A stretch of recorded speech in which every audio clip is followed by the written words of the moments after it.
Alrighty, and we're back. Back in the sub yet again. Sub is going.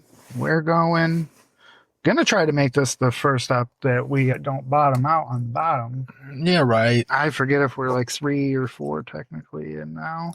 What? If we're going from that first one. I don't know. I thought you decided which one was going to be the first Yeah, one. that's what I'm saying. That's why I don't know if this is... Because that last time we have 2 separate ones, so I don't know if that'll be 2 or 1. It all depends on, I think, how difficult it is to actually put them together. Because I don't know if I can even do that. But, being prepared, sometimes, in life, we're never prepared. So sometimes you just got to start shit before you're ready. All right. Yeah, you jump right in. The best sound for the thing. No, probably not. What the fuck is that? It's a roulette wheel, dude. It's like a mechanical fucking... No, I know what it is. Oh. And they'll probably be like, what the fuck's that noise? Oh. Some fucking mechanic. They got out of zirconium. They got an analog fire alarm that's going off. Maybe that... No, because I thought it had like the word 2 in it. Damn it. What? For a second, I thought it was like Smoke Boys podcast or something, but that doesn't make sense because I'm pretty sure it had 2 in it. That's too generic. There's no way it's not taken for something also. Like some little guy with a sticker company that LLC'd it fucking sues us. Oh, well, then that's how we get our name. We get sued up a little bit. Do we get sued up? Yeah, then we ain't getting our name out there for that. No one's going to care. Yeah, dude, then we're going to have no money. We'll start our own GoFundMe. We'll say that he called us a word. Yeah, he said it. Yep, he said the C word. He said it. He said the C word. He said the W word. He said the H word and the R word. Oh, he's mowing. Oh, yeah, that'll be good.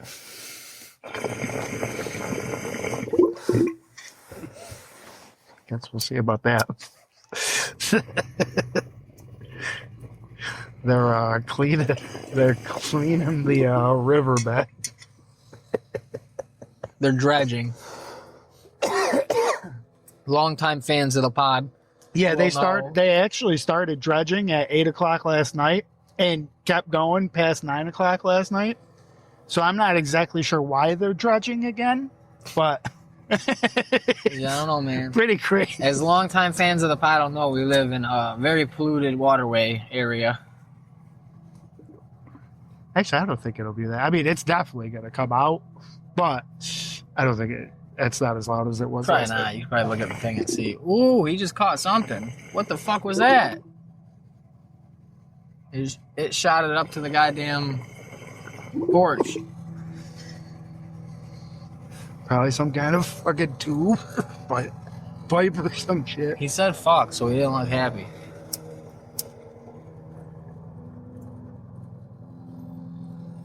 Well, some background hum.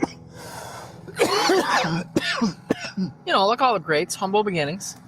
Definitely not as yeah, I mean, if this fucking goes anywhere, then we can go in a nice gated community river where they don't have to dredge it and it's clean. We're definitely getting to a gated community. No pores. Only wealthy people of color in us. Yeah. Because I want people who aren't fussing because they had to work twice as hard at least to get where they are and they're afraid of losing it. And then us. Yeah. Because we don't want no trouble. No. I always live by the code. You know who's trouble? You know who growing up in majority white areas usually. Unless you want cabinet. Who I've had the most problems with? The whites. So I prefer to be...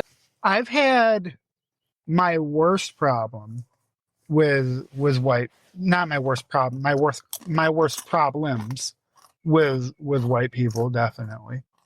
I don't think I have any problem with anybody but white people. No, back a long time ago I used to, but yeah, because you're a little city rat. I was a people city like rat. to steal people's bikes and shit, Yeah, they fucking stole my bike. I didn't know who did it. I didn't hold it against the whole community. I knew who did it because they lived around the corner from me. It is weird because they kind of had it in the front yard, and I was the only one in the whole place that had my kind of bike. See, my bike is smart. I never saw that bitch again. I But saw again, that bitch like an my hour bike later. thieves. See, yours is personal, so I get that. My bike thieves are like the usual city bike thieves, where they'll just grab your bike or any bike, and they'll ride it to where they gotta go, and then they'll ditch it, and then the next crackhead will grab it and ride it somewhere, and then fucking probably ditch it once it's inconvenient to take with them.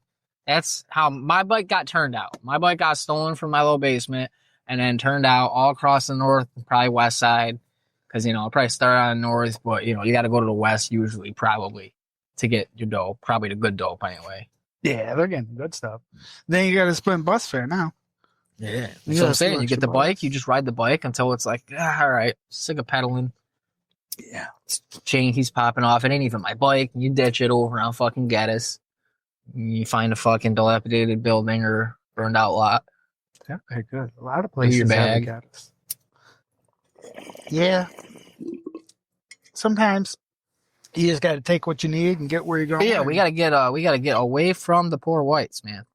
We gotta get up and out of here. That's why we need this thing to take off. Middle class to lower class whites. We gotta get rid of all of we them. need to get rid of away from them. because you get up to the upper class whites too, and then that's the HOA whites, and that's just more trouble. Then that's the upper middle class. That's what I'm saying. Upper and the up. upper is like people that own like a $25 million mansion and they live in it for 1 month. Yeah, exactly. But still, they're HOAs. Yes, they are assholes too, but they're there for 1 month. They don't like how your lawn looks next to their lawn. We'll have nothing but problems. Fucking, that's not in the community I'm talking about. I'm not spending that much on it. It's not our money. It's these people's once they give us a Patreon. Yeah, okay. So that's what you guys are pitching in for, is to get us up out of here, man. Right, get us up out of the middle white class hood. Crabs in the bucket, man. These other white folks don't want us to see us do good. They don't want to see us do good. They be giving us evil eyes and shit. Oh, yeah, man. You don't know the kind of dirty looks I get. You just don't understand my plight. That's all it is. And that's okay. I don't expect you to. You know where they don't give me dirty looks? The city. Yeah. Fair enough. Because you know what people in the city don't do? Stare. Just stare and get you killed. Something these suburban and rural whites need to learn. You know what's crazy to me? What? Is some people that always don't want people looking at them or always don't want fucking other people to pay attention to them are the same people that be all up in everybody else's motherfucking business. Like, you don't want nobody up in your goddamn business, but you be all up in everybody else. Oh, what are they doing? Oh, what's that? Oh, what do you think they're going? I don't give a shit because they're not in my life. Exactly.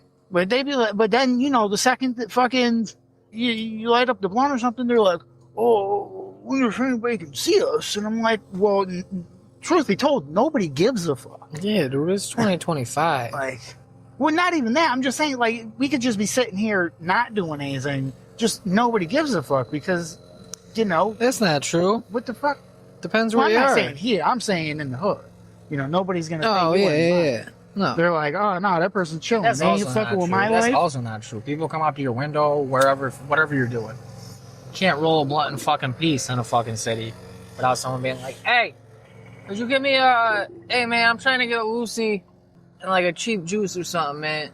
I can't go in a store, though. I'm not allowed in there. Like, then why don't you keep it pushing another block to another store? What the fuck? Why am I involved? You big dummy. I swear to God. Nah, this is the best store, man. I love these folk. Why can't you go in there? Oh, man, I was mouthing off to you. Shit, they chased me out with a machete. But I just loiter out here and ask people for shit. But I spend the money here, man. Give them your money. They're good folk.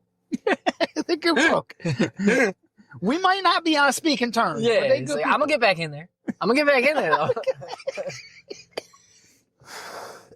I'm out here sweeping the sidewalk and shit for them, keeping the lot clean. I mean, I ain't got a broom or nothing, but I kick trash out in the street.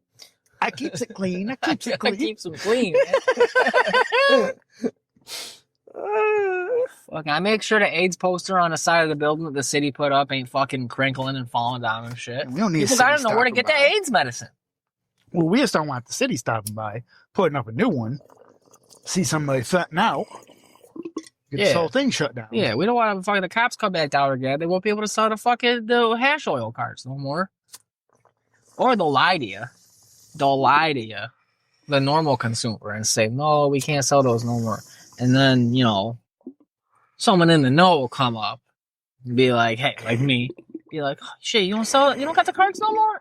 And I'll be like, oh, yeah, hold on. Let me run upstairs. And they grab a sack, like a pillowcase full of fucking hash oil cartridges, contraband trafficked fucking goods. And like, yeah, here you go, man. Just don't tell nobody. Yeah, that's that one place that Tom had brought me to. That's how that was. Like somebody that knew had to bring you so they knew. Yeah. So they knew you were cool. But then when they bring it up, it was in like some whack ass fucking big like white duffel bag or some shit. And I was like, what the fuck? You just look like you're smuggling drugs, bro. Yeah. It's got to be in a go bag, bro. I remember I went in this. It's like the worst thing you could possibly store that in. I went in this shitty little place in North Syracuse where this guy here. I'm gone. Thank you for now. Thank you. Yeah. This guy, you can set it back there if you want. Yeah, I just don't want to get like cigarette ash and shit all up in them. Fucking I'll probably eat them. There's this shitty little fucking place in North Syracuse where all these people I know were getting bud for a minute. They're like, oh, it's wicked cheap and it's pretty good. For an ounce, $70, $80 or something. I'm like, all right. Oh, Jesus. So I go in there and the dude be like, oh, we don't sell bud. I'd be like, all right. Cool. So then I go help my boy and be like, hey, man, I need you to go down there and get that bud. He's like, all right. He go down and I'm like, because they telling me he's not selling, you don't have no bud. So I don't know if he needs like it all. My boy goes out and gets the bud. And then he's like, yeah, I don't know, man. He gave it right to me. He said, what's up? I'm like, okay, so I got cop face. Like, this is the only guy that's ever accused me of having cop face. Like, and not accused me, but it seems like it. And then one time I went in with the motherfucker. And like, I stepped away to grab him. I'm like, you want a drink? Like, I made sure he saw us walking together, rated the car. It's right there. Then I said, hey, man, do you want a drink? And he said, yeah, grab me a Pepsi or whatever, a Coke Zero. And I go and grab like a Dr. Pepper and a Coke Zero. And I come back up to the fucking counter. They're gone. They walked to the back of the shop real quick where he kept, you know, again, it's in a dark room in the back. This motherfucker was selling Modi bud. Cause like that was, I think, the last bag I got. I was going through a couple of nugs and they're fat nugs too. And I was like, oh, stinky, like fresh. Yep. Cracked them open. I was like, white. And I was like, no. I did it on a couple other of the biggest nugs and I was like, no. But that's yeah, but I couldn't even get the shit without going. And I went in with that guy. And then, no, it wasn't the last time. Cause the time after that, I went alone again. And I was like, I get bud, and he's like, I don't sell bud. And I'm like, bro, I was just in here with my boy. I was like, he literally got it for me while we were here. I made sure you saw it. And he's like, I don't know what you're talking about, dude. And I was like, you're dumb, bro. You don't even remember who I am, but you think every time enough, like you're meeting me again for the first time, you go, no, this little dude has cop face. He's a cop. This white guy's a cop. And I'm like, I'm not the only white guy, but my other buddy who's fucking, he's more clean cut and fucking dresses along. Like, he looks more like a fucking person who'd be undercover than me. He's a bigger dude. You got my little fucking, like, 5 foot nothing, dope thin ass, and they're like, yeah, dude, definitely undercover. Trying to bust me for my little thing I'm doing here in the village. Like, all right. And they have you fresh out of high school. Yeah, you know, the fucking town clowns got such a deep budget that they're like, dude, we're fucking, listen, deep undercover with they us. Think you're not even there to catch them on the bud, but just selling to somebody under 21. Yeah. Oh, that. I had this dude clocked as soon as he stepped foot in the door. He's a pedophile. He's going to go smoke and drink underage with some kid that he's banging. And that's all going to come back to me in discovery in the case. Like, they're going to, I'm fucked. That's where it's at. That's what happens. I'm like, you get some bud, man. And he's like, no, I don't do that. Like, I know you do. He's like, I don't. Was it bad for you? Oh. So, yeah, world's first submarine-based podcast coming at you. Several episodes in at this point, probably, depending on when, if this one goes up ever. They'll go up. And you gotta have a fucking name, though. Yes. You can't. Now with the whole @ thing and shit, because it doesn't matter what your URL thing is now. It matters what your little, on YouTube, what your little @ thing is. And once you have a @ thing, you can't get a new one. We better tap this down, man. What's it gonna be? You can change the name of it. Like we could shorten it later or something, like the name that you can search by. Yeah. But that little @ where the URL link never changes. Man. So it can't be something too stupid or people aren't gonna be fucking finding it. Oh, I don't know. What? It's gotta be something that, like, I want it to obviously be something that is actually genuine to what was happening in as few words as possible, but also Yeah, but hopefully also, be a common enough word so that if somebody just searches that word, there's a chance that it'll fucking show I up. guess, yeah. But then what? We're just gonna have some generic like the cast, and then people were fucking searching, fucking like, oh man, what kind of cast should I get at fucking Walmart? Because I can't go to the doctor for a real one. And then they just they, they think that Oh be shit, talking about and they gas. get distracted, yeah, because everybody's got a short attention span. Like, oh, what the fuck? Who are these two guys? Who are these two Yeah, guys? they What are they separate? talking about? Oh man, It's crazy. I laughed so hard on that horse fucking bit, man. I popped my fucking arm back in a socket. 5 stars. I'm gonna donate to these guys at least half the price of the Y'all got cast. merch or something? Shit, I want to support. I mean, I was ready to pony up for the cast, but I'm good now. But what's better than a t-shirt or something? Shit. You got lanyards? You guys got wallet chains? For some reason, what they call hotel key fob is very popular at the moment. It's I'm assuming just somebody made a shit ton of them, and so they're just offloading them at like dirt cheap prices to anybody that'll put their name on them. But yeah, it's just like a little like a diamond shaped thing, but it's kind of rounded, and it's got like the little lines on either like edge of it for your thumb like grip, but they're little things that go on your key tag, and everybody's putting their name on it and like selling them now. I'm like, dude, it's like you can tell it's like 10 cents to make this. Fucking stupid. It's like, wow, man. I'm like, why is everybody making it? Because everybody's making it. I'm like, is that the thing to have a bunch of them now? I guess. Oh fuck. Oh, or they could have just been late to the game and they're trying to capitalize. So, hype beasts, Yep. hype beast culture. Oh yeah. In really privileged, like really well off upper class, like white kids primarily, but any nationality really, if they're really well off and young, they kind of altered. So these well off upper class kids, they wanted to be part of this hype beast culture and stuff, but I guess maybe I don't know, they couldn't still buy it even with all their money and stuff, or maybe it's just easier to do what this is what they started doing is they go to really, really, really high end hotels and they buy the like shit from the hotel where like a bathrobe is like $2,000 or some shit.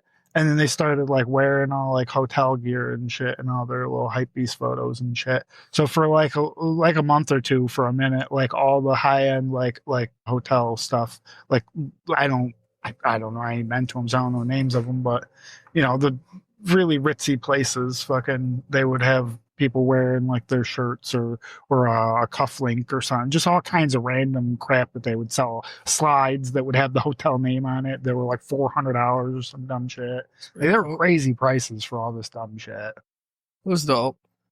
So I'm thinking maybe that's what the hotel key thing was for, is they were trying to ride on that they were kind of late to it because that fell off really quick. Because I only heard about that like twice, and then all of a sudden it was like I've never heard about this. This sounds like the fucking gayest thing I've ever heard.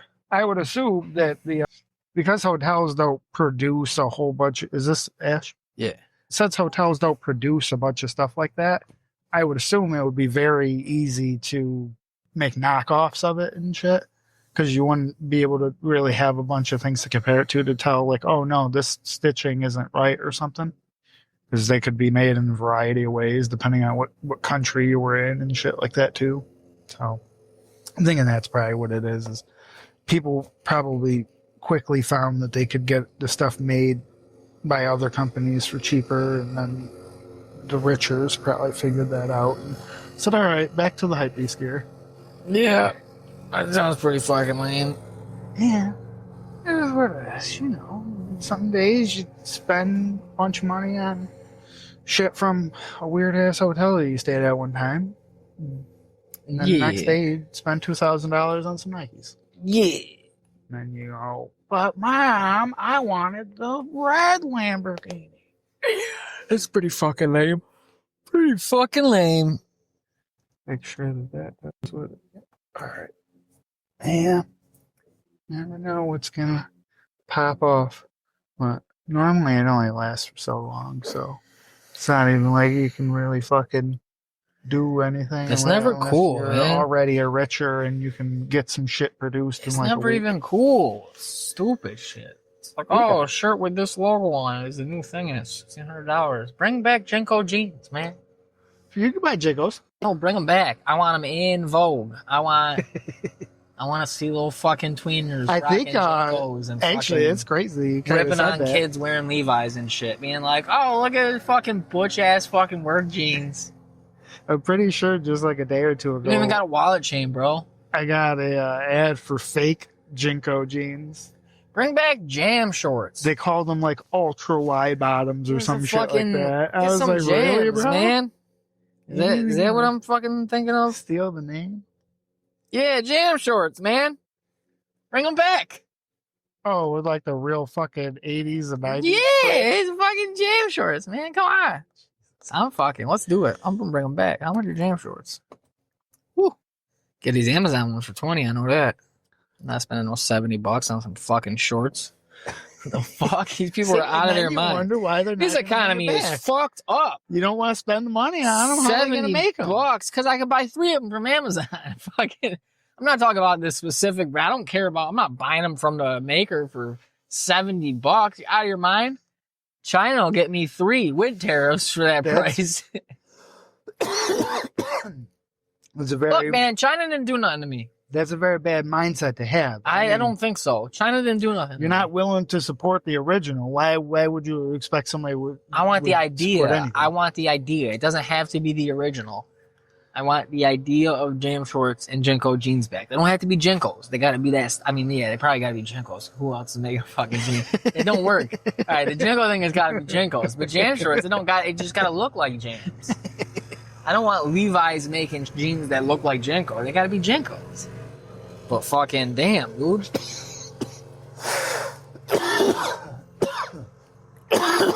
Jesus.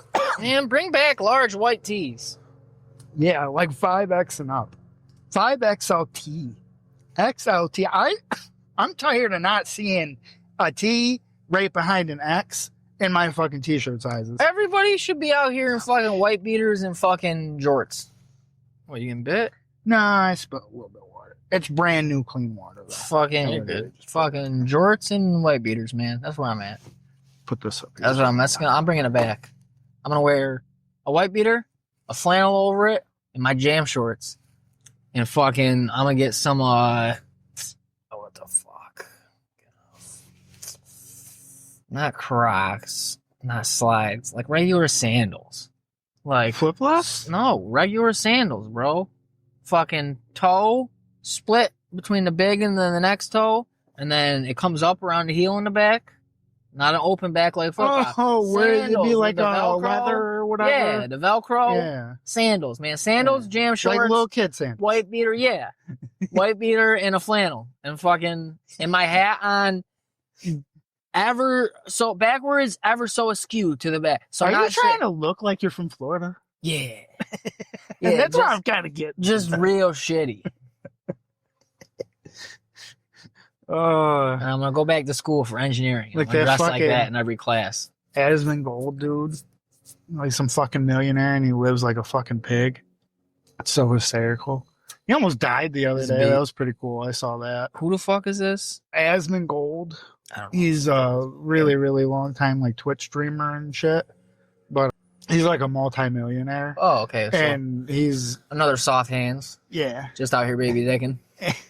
and he like fucking helps run or has some, or at least he did before he said some shit that he probably shouldn't have said.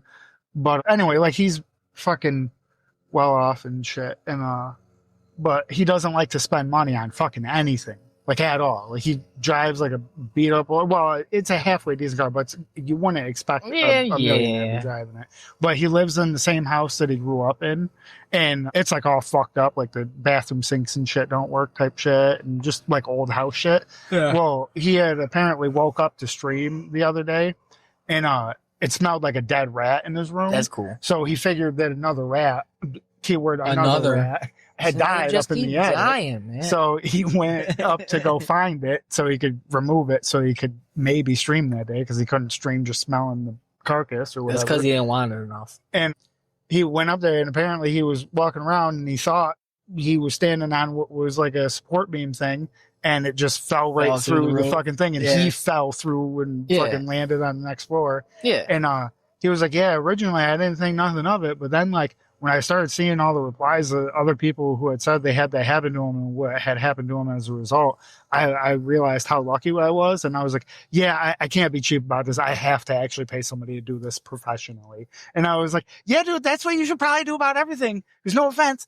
Like, yeah, fucking, I wish I was a millionaire too, whatever, fucking, however you got your money. But yeah, if you are worth like millions of dollars, probably don't be a fucking retard and fucking kill yourself fucking around trying to find dead rats. Because that'd be real kind of stupid. Nah, that's actually the best thing ever. I mean like, what the fuck? Multi-millionaire dies in his attic searching for dead rat. And it's like, wait, what? Yeah, that'd be a dumb way to go out, bro. Just a little bit. It's a fire way to go out. What are you talking about? I fell through the roof here. Yeah. We were putting but you ain't important, so if you died, no one would have cared. No, I landed. I had one. I was walking on A-frame thing, and one of my feet slipped off, which I wasn't ready to support all my weight on one foot, so the other immediately fell off, and so I landed on the A-frame. Oh yeah, baby dick right to the ceiling. Oh yeah, it was real baby dick moment. I was wishing that was one of the few times in my life I wished it was smaller. I was like, damn, when it hurt as bad, there'd be more room. That fucking hurt good. Yeah, that's pretty sweet. Fucking down and falling through the roof, being rich. Yeah. Fucking made all his money doing nothing. Sweet, that's what we're trying to do. Come on, everybody, start listening. No. Fucking listen harder. Just look, when you go to bed, put the shit on, plug the phone in, put it on mute. Tell two friends. Play on the thing. And tell them to tell two friends. I'll do a playlist. And pretty soon a million people will know. And if a third of you guys listen regularly, we can get up out of here, man. We can have a studio. We can do video. You can see all our knickknacks behind us in a studio every day. Be like, oh, they changed the picture behind them. I have all kinds of stupid shit. Look at how they're I've been collecting shit for years. Exactly. All this bullshit could be up on camera behind us permanently in the submarine. Like, oh, that looks real retarded. We can make a studio that looks like a submarine and not be in a submarine. Yeah. Inhaling diesel fumes and whatever else this thing runs this ain't gonna last so long. I can't afford diesel, man. I just been putting alcohol on it. Oh, that's not good. No. Isn't that gonna burn up all the seals? I don't know. Fucks with all the... I am a car mechanic, not a submarine mechanic. That's not good. I don't think that was the correct choice there, sir. I mean, I don't know if she's seaworthy, but river and lake? Yeah. She's doing okay. We ain't died yet, man.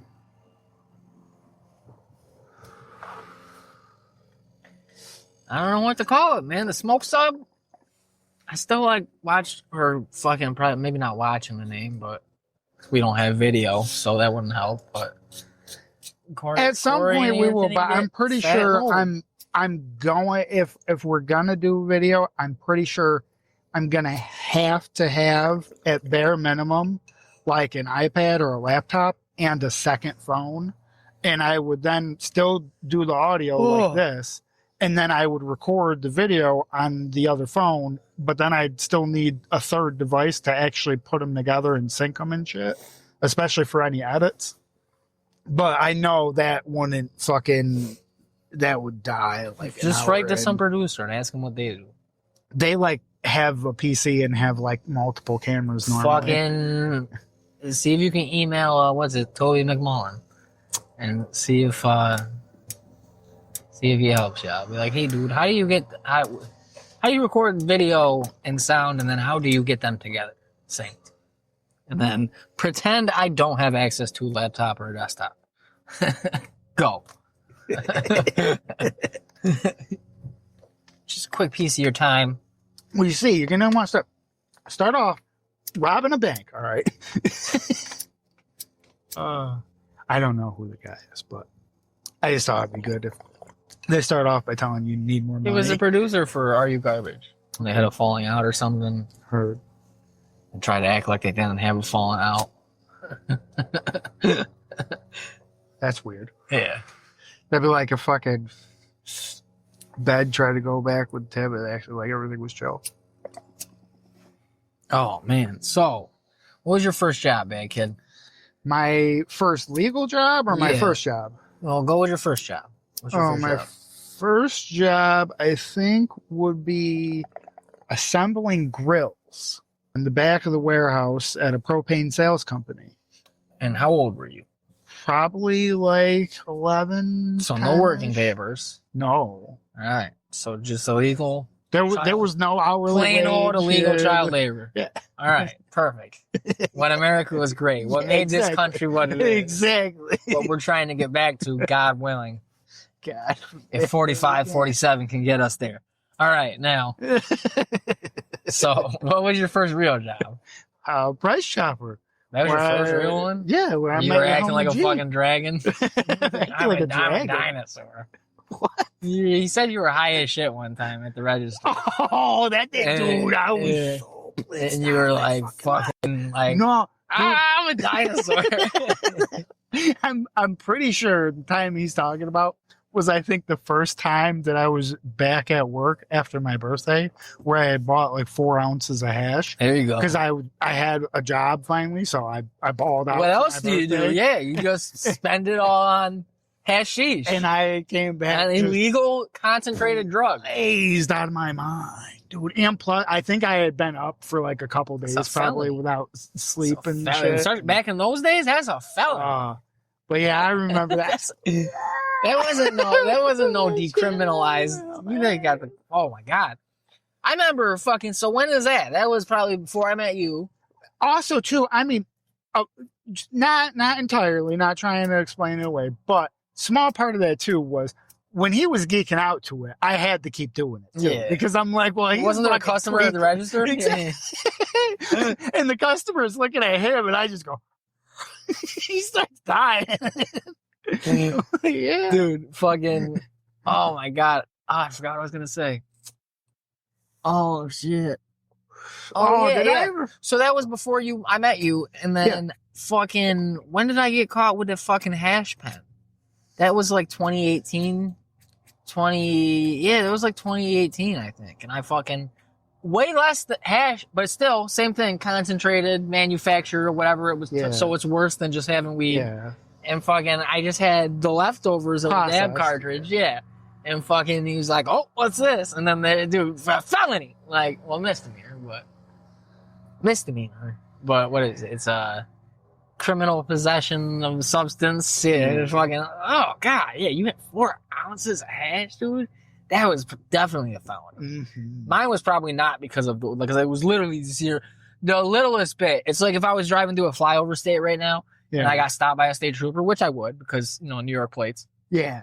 And I would be What do you in think prison. you're doing, boy? We I would go drive the straight to speed jail limit and have to wait around to see here. a judge because they would pick whatever crumbs are inevitably under my seat that I can't get Oh, to. yeah. And they'd be like, well, it's not a big amount, but it's enough. Yeah, trafficking. Yep. How many states have you driven across, boy? You said you came from New York? Oh, 13. To land you in my fine, fine state of Oklahoma. Not on my watch, boy. You're not going to corrupt the good people of my state. I don't even you get high off that, man. That's been there for a while. It's brown. Yeah, I have a brown weed. Well, we'll send it out for testing. God damn it. Yeah, but that thing is all decarboxylated and shit from the heat in the car, so it's all testing hot. Trying to traffic your New York buds into my fine state of Oklahoma. Did I ever tell you about? Did you ever hear about Dustin from Push Choppers? You ever meet him at all? I don't know if Mark hung out with him. Yeah. That weirdo that was there. Yeah, Very really briefly. long hair.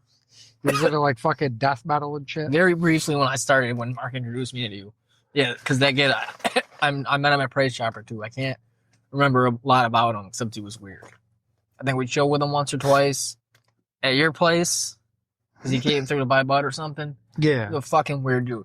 He was probably one of the weirder guys The only weirder one I think was, I don't remember, I think he was a kid from Copper Top, maybe.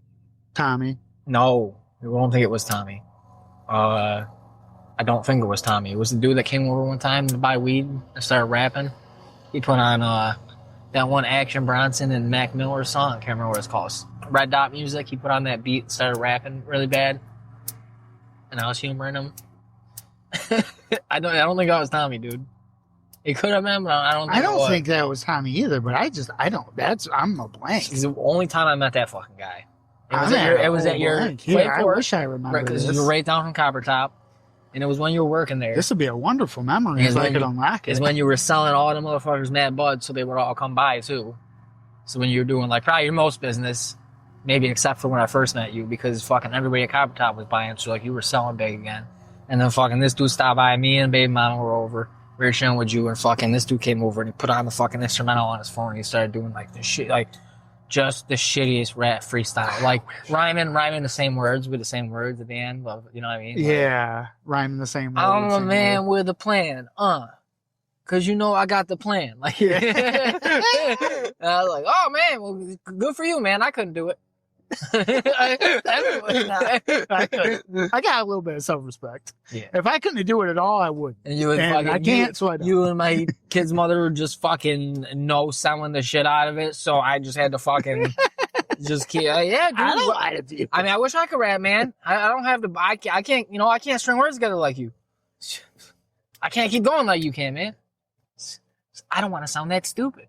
Because I know I would also be like, yeah, I don't know what I'm saying. And I still don't know what I'm saying. Like, it's basically what he was doing. Oh, that's but crazy. with his heart into it. You don't remember? I think he talked a little weird, too.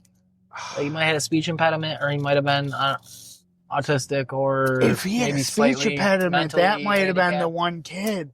And that was probably, if so, that may have been the only time that he ever bought anything off of me, too, because he quit real fast. Probably. He did not last very long. He's probably someone like that. It's like we had a bunch of those people. Oh my God.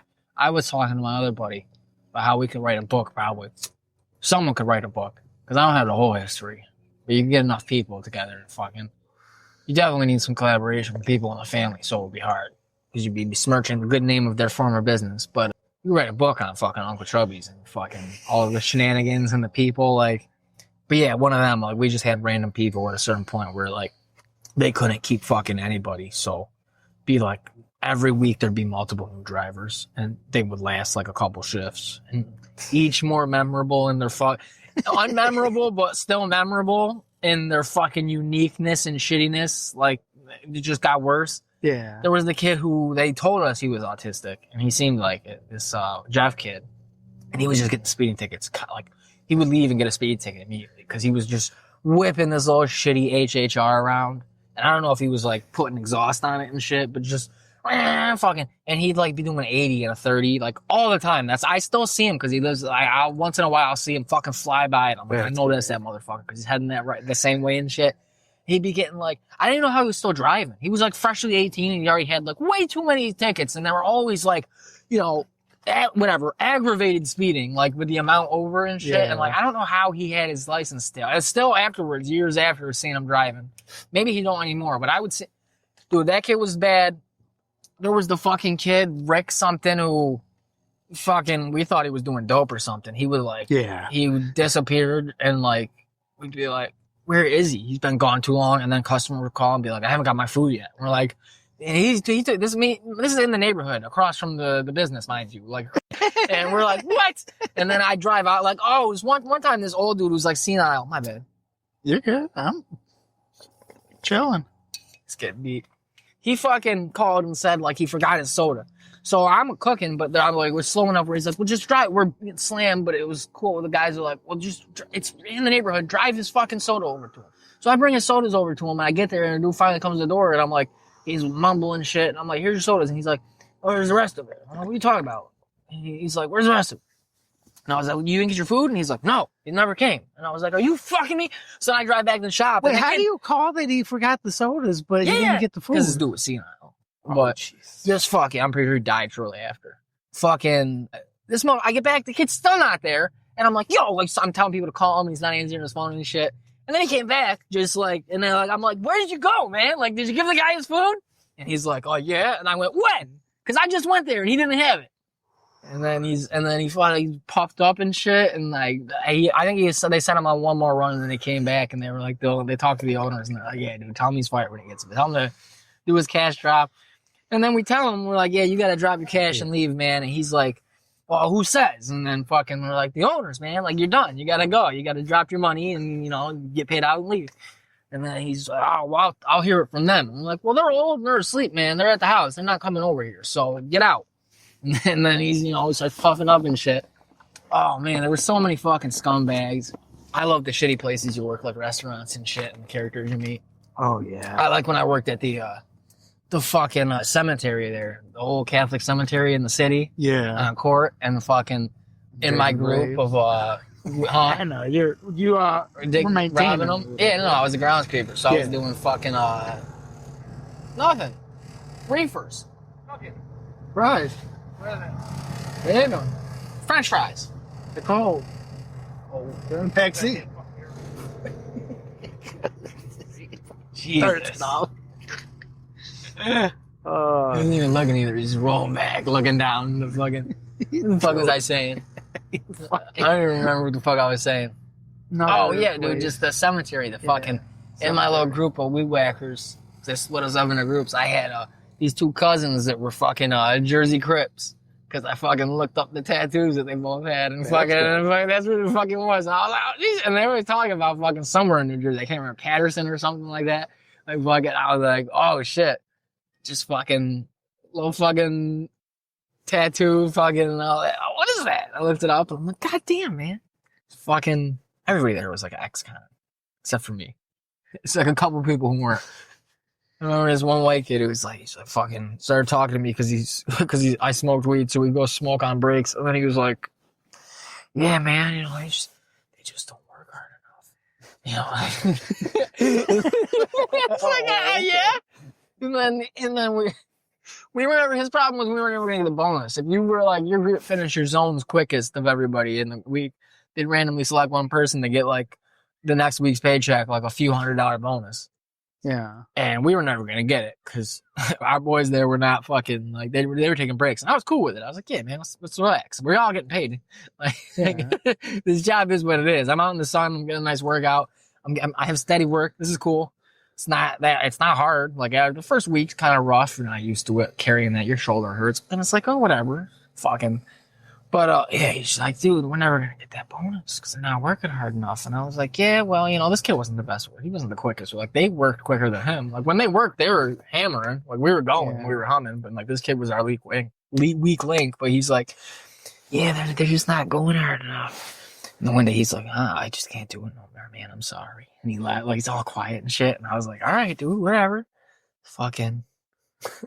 it mostly, you know, it just mostly seemed like he was he was always real quiet, and then once we started smoking and stuff, we're still real quiet, but got more comfortable with chatting and stuff, and it just really the whole time had the vibe of like real nice, quiet guy, but like, you know, man, these black guys. You know, I was like, I don't have a problem with him, dude. The one time the dude, one of them fucking reheated crab legs in the fucking microwave in our community. I was pissed, as were a lot of people. But like that, I didn't hold a grudge.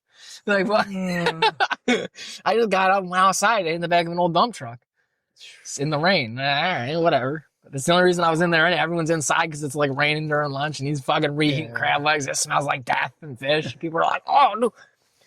Talking about fucking them up and shit. One of the summertime workers had once set some ramen on fire in the microwave because they didn't put water in it. That's pretty dope. And so it literally caught on fire. What the fuck? Yeah, so it smelled like death in there for like months. Because they never replaced the microwave. Oh my god! 7-8 years later, and they never replaced it. No, are you kidding me? Your job's never gonna fucking. My favorite part of working at the one at Halloween. The second Halloween was a little nicer, but also it was in Fayetteville. It's a little more ritzy area. Yeah. The one over here in Cicero, shitty ass one. Fucking, you take your break. You can go sit in the manager's office and the chair at the computer desk, the one chair. And the manager and assistant manager were both very large men, like that fucking weeble wobble shaped body, Yeah. like just walking. And they had that fat guy, like cheesy stink, like you know what I'm talking about? It's like, oh god. So the chair, like you plop down. It was one of them fucking like chairs that you pump up, except that mechanism was fucked because of these two big ass motherfuckers. So like it would pump up and then just float back down. Yeah. And you plop down in that thing though, and it would give a little bit and start sinking down slowly. But you plopping down or sitting in it would activate the smell that wasn't there. Oh, like when you walk, and then so you couldn't eat it. You're trying to eat your Subway or whatever on your fucking 30-minute lunch break that you spent 20 minutes running across the street getting it from Subway, even though it's literally across the street. You gotta get through in traffic and wait, and then get back. So if you wanted to cook something in the microwave was down in the pit. So underneath where the fucking they're all draining the oil and all fluids under the cars and shit and working. Off to the side a little bit, there's a microwave, which just like everything down there is just stained and covered in dirt and grease and oil, fucking. And that's you just cook your shit in that dirty ass fucking microwave that's never getting replaced, never getting cleaned. And then in the grimiest place you could think of, the underside of a Valvoline oil chain. Yeah. And you just stand there in the corner while those guys are working, like talking to them, your fucking Hot Pocket or whatever. Like, this sucks. Yeah. Oh, what I was gonna say is so Dustin. I wasn't really, buddy with him, so I never he didn't know that I had anything. Yeah, he didn't know that I had anything at all. I always told him that I got it from Brendan, and so one time, me and Brendan was picking me up. I got out of work because I had graduated at this point, and so I could work the day shift, and then I forget what I was doing at night, or maybe it was before. And then that's when I had switched to nights and I got a regular day job. I forget, but I was working there during the days. So I had gotten out, and like Dustin, because he was still in school, he was working nights. And me and Brendan were going to get some munchies because we're about to go to his house and like play zombies and toke and shit or whatever. And so we grab a couple bags of chips and shit, a couple candy bars and shit, some drinks. And we're going and we're getting checked out. And he's like, he does it almost like you would think that he's whispering, but like he's like loud, like normal conversation level when he's like, yo, you got 5 on you, bro? But like he's like hunched over when he says it. He's like, look around, you got 5 on you, bro? And he like says it like kind of loud so that like probably the 2 registers near him can fucking hear. And we don't know what the fuck he's talking about. He's like, no, you got like 5, bro? And he just keeps asking for 5, and we don't know what the fuck you're talking about, bro. He comes out. He's like, $5 weed. And we're like, bro, you're asking for $5? A 0.5 is, I'm guessing, what you're trying to grab here. Yeah. In the checkout line at like 6 o'clock on a fucking Thursday. Like, what the fuck are you doing, bro? So Brendan was like, nah, dude, I don't waste my time on shit like that. And I was like, yeah, I wouldn't either. And he was like, oh, damn, all right. Dude, it was so fucked up. He legit, like normal conversation level, like 3 or 4 times is like, got 5. And we're like, we don't know what you're talking about. And then like very, very like one pitch down or one tone down goes like $5 a week. And we're like, what the fuck are you doing? Like, what do you want us to pop the scale out and like weigh it up on the little, check right away. Thing? Like, what are we doing? I'm like, hold on. This is like fucking damn near, well, not damn, maybe like 15-ish, plus years ago. So it wasn't legal. I asked Mark what his deal was, and I said, why was he weird? I don't remember why. He said this is all he said right back. He wore a suit on dress down day at Rice Shopper.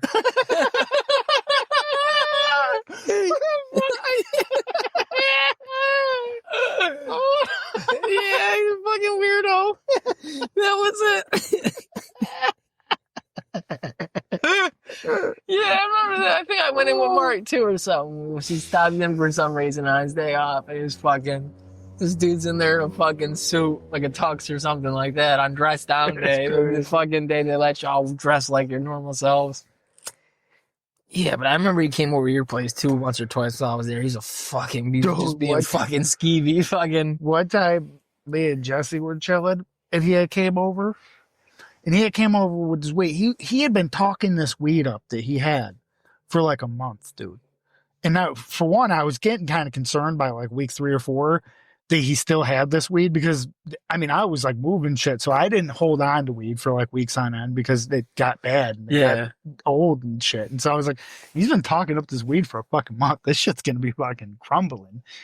So we're chilling. He finally actually comes over one night after work, and he breaks this out, bro. This shit is so brown. It's like this brown, like the buildup of resin on the pipe brown. It's dark brown weed, bro, and it fucking stinks like piss. And I was like, bro, oh my god, we both flipped out. Me and Jesse were like, bro, we ain't smoking that shit. Dude. I broke out this little shitty like. Oh, I'm pretty sure I got it off of Tommy from Copper Top. It was like a little $2 little like hitter bowl that you just like throw away or whatever, some little piece of shit bowl. And I gave that to him, and I was like, "You could smoke out of that. We're gonna smoke real weed, dude." It was wild. He had talked up that weed for so fucking long, and then it smelled like fucking cat piss. I was like, "Dude, you are crazy if you think anybody's smoking that." And it was brown. What the fuck are you doing? But yeah, no, I think he probably came over like 3 or 4 times total, I think. Mark said he'd chill with him a few times and he was pretty normal. And I was like, that's not the experience I had with him. No, he was rather eccentric, I thought. I mean, to me, I didn't have a problem with it. It's just not, he asked a lot of questions. That's the one thing I think I remember. Like maybe he was just like new to smoking or something, and I didn't realize it. But like he would just ask so many questions about the most random shit, and I'm like, can you just like be high and chill? Oh, there were some characters that came through your place back in the day. Oh, dude, you were solid weed. So many characters. Oh, dude, there was that one guy I just had labeled as Blue Truck. That was great. Huh? One of my customers gave their family member my phone number. And it was funny because the original customer I'm bringing up here, you wouldn't know him. I always had to go meet him, but he lived like literally across the street. But he was like kind of fucking low life. Like he was living off the system all the time. Hell yeah. Fronting fucking ace off me. And then when I would go, he would pay me back for the eighth. He would buy another eighth, and then he would always ask if he could front another eighth. And it was like 50-50. Depending on how much I had, I would let him front another eighth because he would normally be paying it off the next week anyways. Yeah. But still, see, I was like that shit. But his family member, though, was like some construction worker, fucking big, like I forget exactly, but I'm pretty sure I looked it up like after a 3rd or 4th time I met him. It was like a $90,000 truck or some shit like that at the time, like over a decade ago. It was like a pretty big, like bigger than, well, maybe not bigger than that, but bigger than that. It was a big, like blue work truck. But all I had him saved as in my phone was Blue Truck, and he bought consistently a quarter twice a week, every week for like over a fucking year. Yeah, he was like a champion fucking customer. And he always, when he would be like, yo, are you going to be home at 7:35? He meant that. He meant like he would be pulling up at like 7:35. Yeah. Like he was on the dot type shit. Dude, I like this dude. Because then I could like it, then at least he hits me up. I could put it in my pocket, go outside for a cigarette, and then I'd just be walking down and he'd roll up and I could just meet him different spots and shit. So it wasn't always the same spot. Oh, man, fucking. He was also kind of like, I don't know, clean cut and shit. Yeah. He wasn't the type to come in and chill and shit like that. He had shit to do. Yeah, the only person I had like that, that's not who I wasn't cut out for it. Selling in a big way, because not that I ever did. It was mostly like, well, I'll sell a little bit what I got and break even or get closer to breaking even, make $10-$20 here or there extra, whatever, and smoke, so whatever. But yeah, like my one guy that would do that all the time, and he was pretty fucking punctual, almost to like a fault where it was annoying, was Tom. And he would hit me up every fucking day for a goddamn eighth. And I'd be like, why don't you just get more, man? So we don't have to do this every single day. And he'd be like, well, I can't take out too much money or my wife will notice that I'm spending all this money on weed. And I'm like, she doesn't notice that you, like, if it's every day, $30 or whatever, that's fine. But if it was 60 and then a day with nothing and then 30 again, like, that's weird. Like, that throws the alarms. She like, I don't know, but okay. But yeah, he'd be like, hey man, like I'm on the way over. Can you get me some bud? And I'm like, I'm not even home, dude. And he'd be like, well, it was your woman. And I'd be like, I have to ask and see if she's doing something. Like, and get it together. You might be in a shower or something. And he said, well, I'm gonna be there in a minute. And I'm like, yeah, dude, I got like a whole 30 seconds of time to get this shit together. Like plan, like hit someone up, start the chain reaction of like, hey, get the weed ready. He's gonna be there.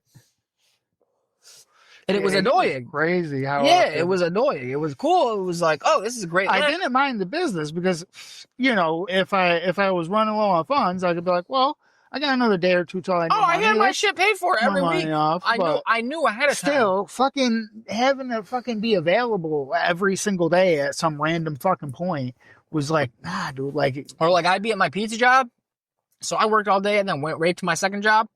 And then he'd be hitting me up like, hey, man, I need to pick up. And I'm like, I work all the time, so it's hard to coordinate with him. Yeah. But I need that money. So I'm like, hey, I'm at work. I'm not going to be back out that way toward you and my place till fucking, you know, way later tonight in the morning. And he's like, all right, well, I'll come meet you. And I'm like, all right, dude, but I'm on delivery, so you might have to hang. He's like, I don't have a lot of time. He always didn't have time, though. Yeah. And I'm like, I don't care, man. Like, he's like, well, I could get away then for a little bit. Like, could you do it then? And I'm like, yeah, if I'm back from delivery. But like, I could be like 20 minutes in a different direction when you get off the highway and get down to my job. Like, dude, it was so annoying. Yeah. I couldn't stand that shit. I didn't like that though when people would front. Like, I had someone for a while there was a couple that was fronting. Got to a point like they started buying and it wasn't fronting. Yeah. But then really quickly it was, and then it was every week they would pay me the whatever 60 or 30, whatever the fuck. I think they get a quarter for a week, and then when it was Dro probably too. And then they fucking hit me up the next week on the same day, and they probably payday or whatever, and they give me fucking another. They give me the $60 or whatever for the previous week's quarter that they fronted, and they'd be like, "Hey, can I get another one?" And I'd be like, "Sure." And then after a certain point, I was like, "Tell them no," because I wasn't communicating with them directly. I didn't know these people, but I was like, "Nah, you tell them no this week because." Like we're just working on, I'm like, every week I'm behind with them. I was like, so in a way, I'm not, this is how I rationalized it. I was like, I'm not, probably not right. I don't know. But I was like, I'm never making money off of them. I'm like, that, every bag I'm on, like there's a debt on it from them. And like, I'm not coming, you know what I mean? I was like, yeah, it's constant coming in, but like, they're not paid up ever. And like, so I start the week, be like, all right, yeah, I'm getting the money from them, but I'm not really getting the money on them. I got that fucking $60 missing when I go to get another fucking ounce or whatever. Yeah, low level. Yeah, there was very few people that I would ever front to. Really, the only people I really ever like commonly fronted to or whatever, like if they just asked and I was yeah, whatever, were people that I was friends with before I started. Yeah, see, that's another thing. I would be the only people I would ever front with really either was fucking. And then I guess to add on to that, the couple others that I would were people that like lived within walking distance of me. So I was like, well, I think that they're you know not gonna fuck around like that because I'm assuming they don't want to have issues with somebody that's within walking distance where this shit's illegal and I could just walk over to your fucking office and report you and get you evicted. I don't know. I could just straight up tell them that I sell you weed. Yeah, like I couldn't fucking stand that shit. I should have never been fronting anybody because there's always people. Again, I wasn't friends.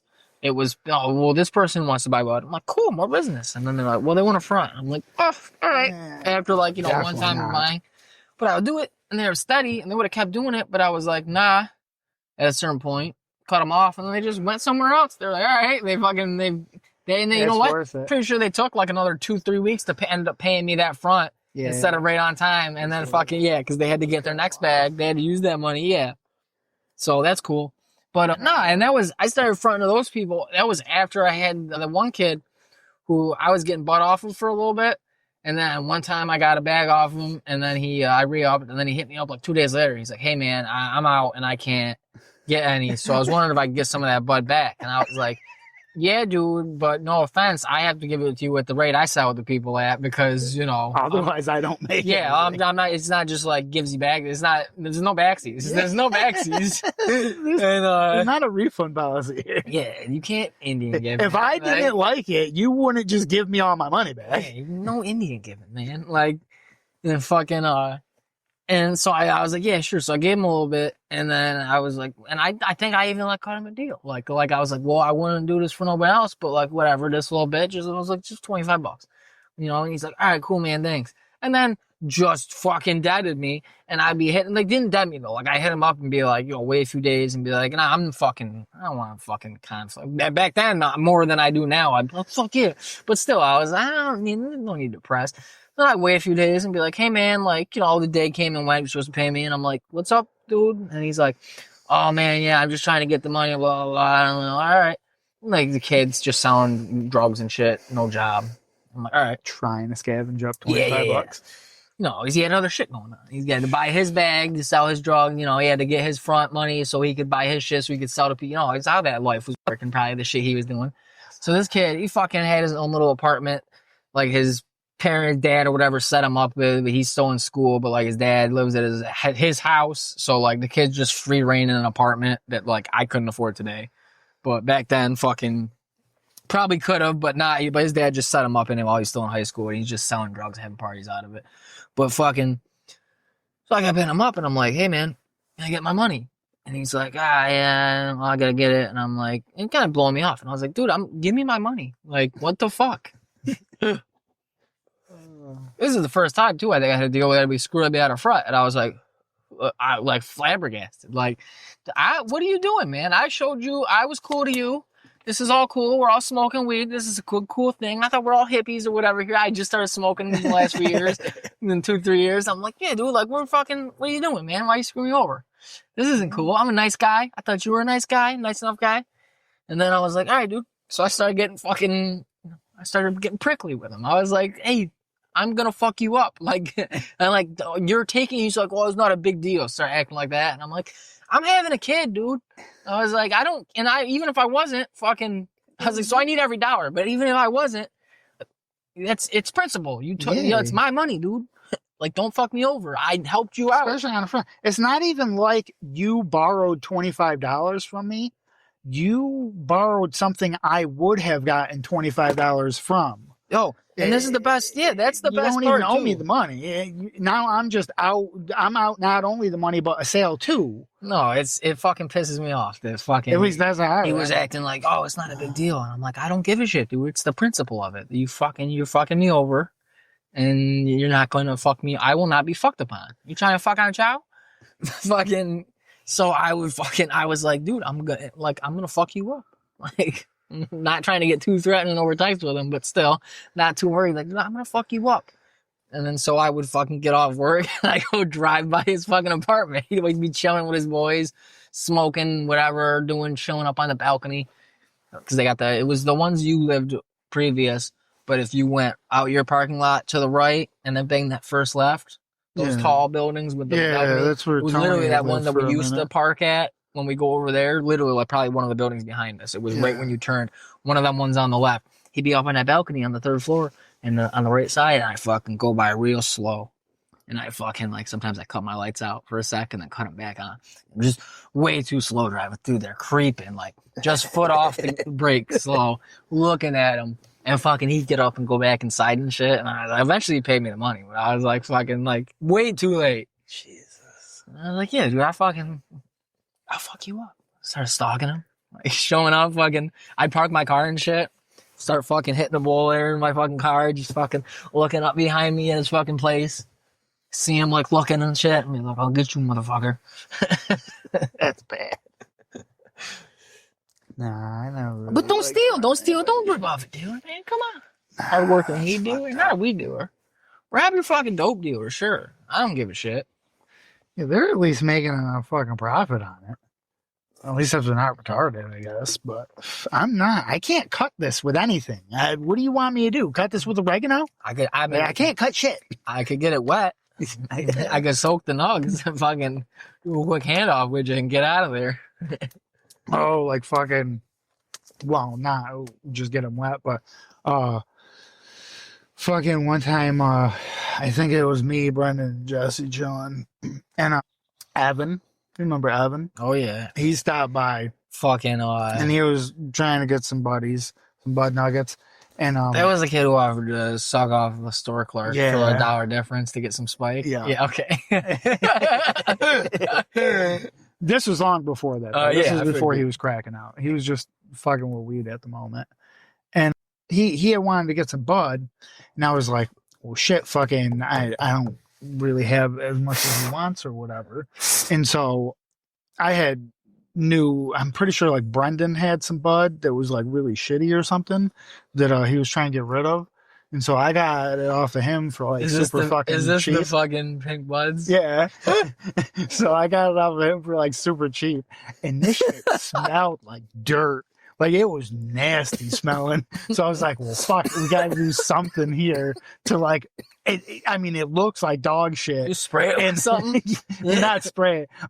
There were these blueberry drops. Yeah, and I that just used shit. the whole bottle on the whole bag, and the bag was wet on the inside. I started shaking it so the nugs are like wet up all the fucking wetness. So it stank like blueberries. Like, oh, fucking powerful. The whole room reeked like blueberries. dude, and he was acting like he was so high, probably because of the chemicals. Just fucking whatever the combination. Fucking hit us up later. We were still chilling and smoking. He was like, dude, this is the most flavorful ever. Fucking Brendan's dying because he knows this is dog shit fucking weed. He's tried it. It's garbage. and he's like, dude, I broke it open and it's got pink stems. And so like immediately, like I think Brendan still had like maybe an eighth or something left of it or something. So I was like, oh, okay, wow, that's cool, dude. And like I hung up on him. And so Brendan takes out his little shit and we're breaking it and we're looking and we're like, dude, the stems are like brown. What the fuck is he talking about? He was tripping because whatever the chemical were that he was burning in that fucking blueberry shit, dude. He fucking hit us up. Poison the kid. Well, no, he Fucking hit me up like poison a the couple kid. more times to see if I could get him that same bud again. And I was like, nah, dude, I ain't got any more of that. I remember, oh, speaking of scummy scams you pull off. Oh, fucking. Dude, hold on. I gotta say one more though, because I don't even know if I've said this one anyway, because the only other person there with me was Evan. I was chilling over on Bear Road, over a decade ago, so we're good. Fucking, and Evan needs some bud, and I was like, well, you're just in luck. I actually have to get my re-up, so I can get my re-up, and then we can go together and I just get the extra and then you're not fucking up my stash and all that. And I give you like a better price or whatever. I was just trying to make him buy more. Yeah. Because I wanted him to just pay for my re-up. Yeah, exactly. And so I ended up convincing him to buy like a half ounce or some shit. And I was still getting QPs when I would re-up. And so I think what did I charge him? No, I must not have got. I think I maybe only got like 2 ounces or something because I remember I took money. That was the thing. He picked me up. We go to the spot. Dude gets in the back fucking seat of his car or whatever. We're driving. Evan hands me the money. I count the money. I take like over $100 out. All right. And I put in Evan's driving. I mean, I'm doing it like, I'm not like sneakily doing it. I'm doing it like right here. Like he can see what I'm doing. I count it. I count out some. I put it in my pocket. I hand it to the dude in the back.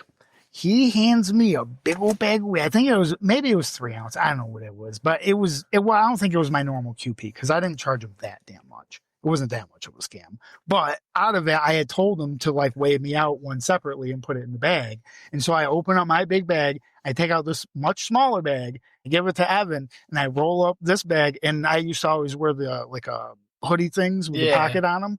And so then I put the rest of it in my pocket and Evan was apparently none the fuck wiser that he just not only gave me profit, but paid for my re-up and then he got a small portion of it. That was like my best one of all time. I probably couldn't do that one again if I tried. He was pretty dumb. Oh God.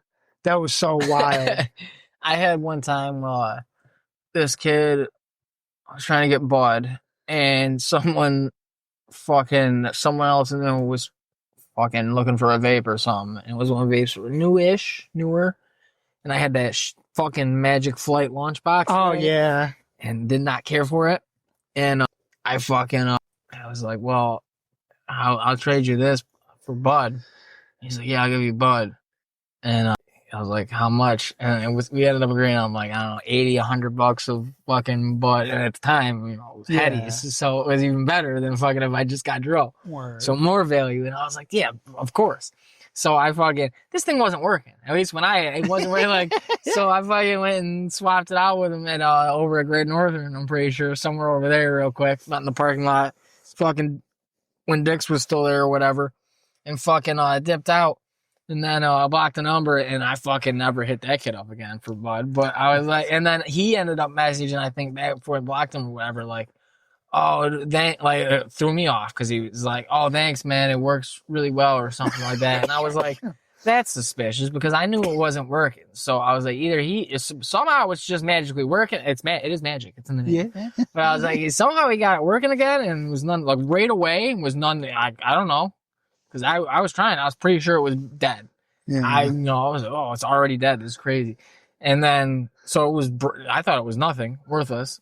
He's like, oh yeah, I feel like he was like trying to throw me off. Like he was like, oh, I've been had. And then he was like, I'll play it cool though. I'll hit them up and be like, yeah, this was really cool. Thanks guys. It's totally working great. Yeah. And then next time they hit me up for Bud and he comes through, I'm gonna fucking mug him. I was like, yeah, I'm not hitting him up again. I remember one time, again, all the people, most of my new people would be through someone else. So I would I don't even have the number half the time for these people. This kid was hitting us up, asking for Bud all the time, every few days, and like small amounts. So to the point where it was annoying because I was always like, no, I'm a businessman. I deliver. Like I have a car. You don't got to come to me, pick me up, give me rides. I'm not one of them fucking dealers.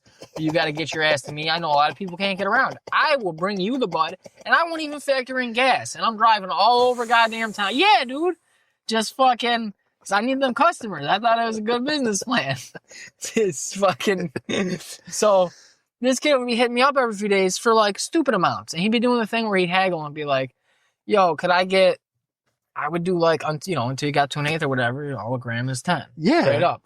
So he'd be like, hey man, could I get 2.5 for 20? Or he'd be hitting up the woman or something. And I'd be like, tell him no. Get 2. And then, yeah, exactly. It's 2. Or if he wants 3.5, that's when the deal kicks in. It's 30 for 3.5. And only then. And then we keep going normal again until we get to a quarter. Guess what? If you want 5.5, it's 50. I'm going by the rule. Like, fucking that everyone else uses, I think. So, all right. Get with the program, kid. Which is wild, because I think I had somebody get a 5.5 off me for one time, and I charged them 50, when if they had just gotten a quarter off of me, I would have charged them 60. Yeah. So, exactly. If they're too stupid, I'm not going to know the rules. I'm not going to also, if you only got $50, I'm not going to offer you something you can't get. But so this kid would always do that, and it would, like, I got to the point where it was every time like a haggle, like we're at a fucking open air market, and he's like, "No, could I get? How about 2.3? How about 1.8 for 15?" What the like? No, that's even worse. Yeah, and then he'd be like, "What about 1.5 for $11?" And I was like, "No." And we got to the point where he'd send some, he'd be like, all right, what up, fucking whatever. What if I give you $20 and you give me 2.8? I'd be like, what? Tell him yeah. I'll be right over.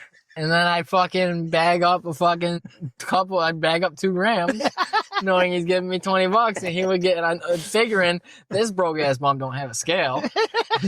And fucking, if he do, he ain't got batteries. Yeah, it probably ain't working right. And I fucking drove across town, and I give him his fucking, and he happy as shit every time. Fucking did that a few times before. I think he either got the hint, or I just stopped hitting him, or he stopped hitting, or I stopped answering or selling or whatever. Probably stopped selling, but because it clearly too annoying because of shit like this. But yeah, I was like, you know what? Just tell him yes every time. I just be like, fucking yeah, dude, whatever. 2.5 for $18. Tell him yeah, and I bring 1.8, maybe 1.7 because fuck you, and I'd give it to him, and he'd hand me the money and be like, thanks, dude. In the periods where I wasn't working, and I was also, helping people out with the God's greens, as they say, I would do just about any fucking, like, if Tommy hit me up for a .8, I'd sell him a .8 for $8, whatever. Yeah, I do that But shit. once I started working, I started being like, well, realistically here, unless, again, like, this is like the people I would deal to. I never considered that that cat better watch out. I was going to get hit by a trip. I never considered me giving my friends bud dealing, really, because I was like, well, fucking, I mean, that's just what we've always done, Somebody's low on bud, can I get a gram or two off you? Yeah, sure. And then if I'm low on bud, you got a gram or two? Yeah, sure. Fucking whatever. I wouldn't buy. And I wouldn't buy me no gram. You gotta get a discount. so, I mean, but when I was working though, fucking, I had like a unwritten rule that I didn't fuck around with anything under like a fucking eighth or something, unless it was somebody that like I just wanted to chill with or something. Yeah. Because once in a while somebody would hit me up and they're like, "Oh, yo, you got a dope real quick," and they'd offer to like smoke it with me, and they'd be like, "Sure, all right, yeah, I'll smoke." Right. You roll up a 2 gram blunt and I'll smoke it with you real fast. You give me $20, we're cool. But if it's other shit, it like Tommy hit me, "Oh, can I get like a 1.4 for like $14, dude?" And I'm like, Tommy, I'm not home. And he'd be like, "You sure, dude? I just went by and your mom's car was out." I was like, "Yeah, dude, I'm just not home." Like, get out of here. Nah, dude, fucking fuck that weird. Shit. What are you talking about? You went by. What?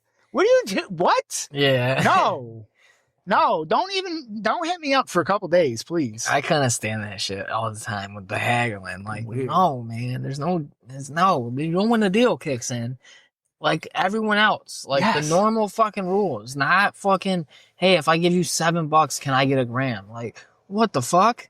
And is part of this $7 going to be change coins? What are we doing? Oh my god! Fucking, we're getting into crackhead territory almost, dude. It's like, yo, how much weed will you give me for this toaster? I swear it works. I'm like, I have a toaster, bro. Get the fuck out of here. How much toast do you think I need to toast? Like, what the fuck? People trying to pay. Yeah, dude. I gotta say though, my I think best dealer that I had for myself, like get my shit, fucking was a relative of somebody I had worked with at fucking Dunkin' though. Right. And I just they just like reached out to me. The coworker had just hit me up at one point, and because they knew I smoked, and they were like, "Yo, you got anything?" I was like, "Yeah." And then in the like 2-minute fucking quick little fucking exchange, real quick, they had mentioned that if I needed some, they could give me a number, and I was like, I don't know, I'd give it a try, whatever. And he, for like years, was my best dude. Fucking, he was there on Bear Road, and up until I stopped behind Wegmans. Word. Yeah, he was the last dude I was getting shit off of, because he would come over. He would not 100% not like a blue truck, not like on the dot, but if he said like 7:00, it was like 7:03 or something, right about, it wasn't that late, but he was pretty much on time. He always, every single time, it was either to the point correct on the weight or it'd be a touch over. Oh man, it was never short. I would be getting never fucking this shit. I would be doing this shit with people where they're like, yeah, dude. And that was what I liked, because that was my main thing. If my person ever shorted me, I would hit them up about it. Yeah, I'd be like, "Yo, I was just doing my deal. I got to break my stuff down and stuff. And I noticed I'm a bit short." And then depending on how they replied was if I ever dealt with them again. Definitely. No, I fucking like, I had a bunch of people who I'd hit them up and be like, "Yo, man, I need to get a re-up," and they'd be like, "All right, yeah, I'm gonna go get my re-up. That's perfect. I'm out right now, but I'm picking up tonight." It's like the worst thing I hear regularly. I'm picking up later, man. But yeah, so in a couple of days, you'll have no. But today though, I probably like so today. Yeah, I got you. And then I just again, not prying, but every like handful of hours, 3 to 5 hours, be like, "Hey man, how's it looking?" Type of text like that. Just the usual like, "Hey, how's it looking? How we looking?" Mm-hmm. And hey man, I'm still running around doing shit, but I'm on the way there right now. I get it within the hour. All right, cool. And then 2 hours goes by, and I'm like, "Hey, dog, any word on that?" And then they're like, "Hey, man, yeah, we're actually here right now chilling." I'm picking it up, but I'll be coming through to you within, and I got a couple of stops before you, 30 minutes to an hour. And then I won't hear from him for 2 days. And like, I'd be like, dude, this is the last time I'm gonna deal with this motherfucker. But then 2 days later, when I hear from him, I still hadn't found Bud, and I'm fiending, and then I'm like, God damn it.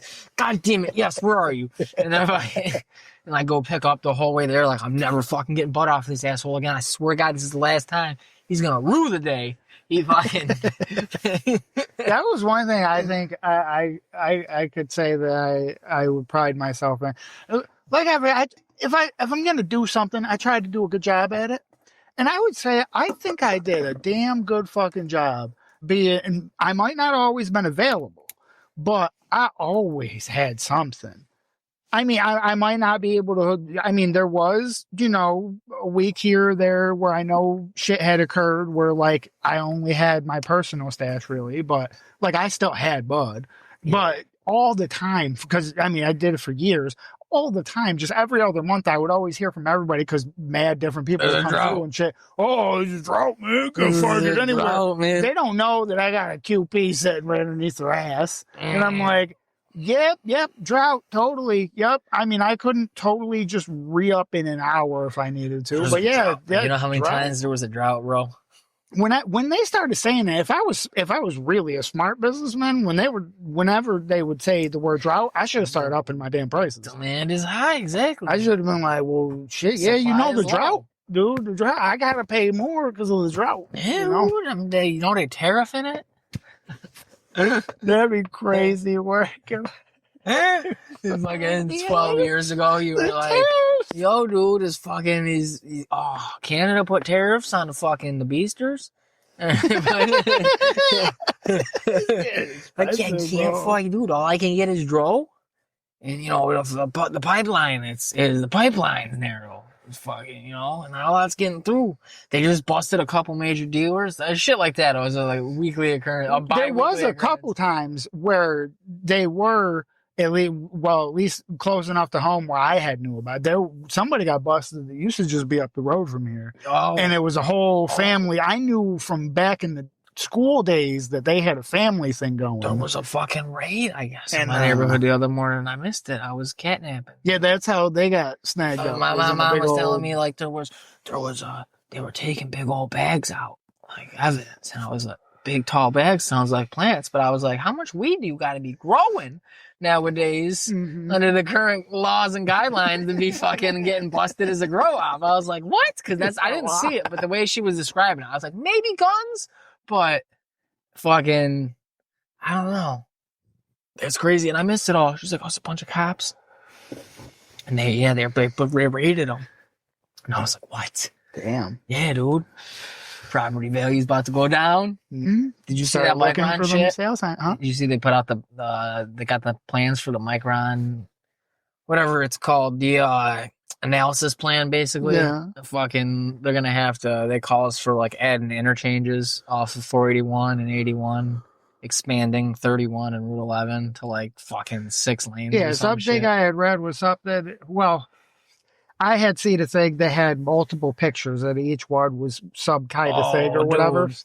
And one of them had mentioned that they were going to add over 9,000 jobs. Yeah. With an average salary of 100,000. Yeah. And I was like, I'm not sure if I'm completely buying that, but even if they did bring in 9,000 people, that's going to be a lot of extra congestion because a lot of those people aren't going to be locals. Did you see they're not going to know the area, and they're going to be fucking up and clogging up everything. It's not even that. It's just going to be there's 9,000 and the truck traffic.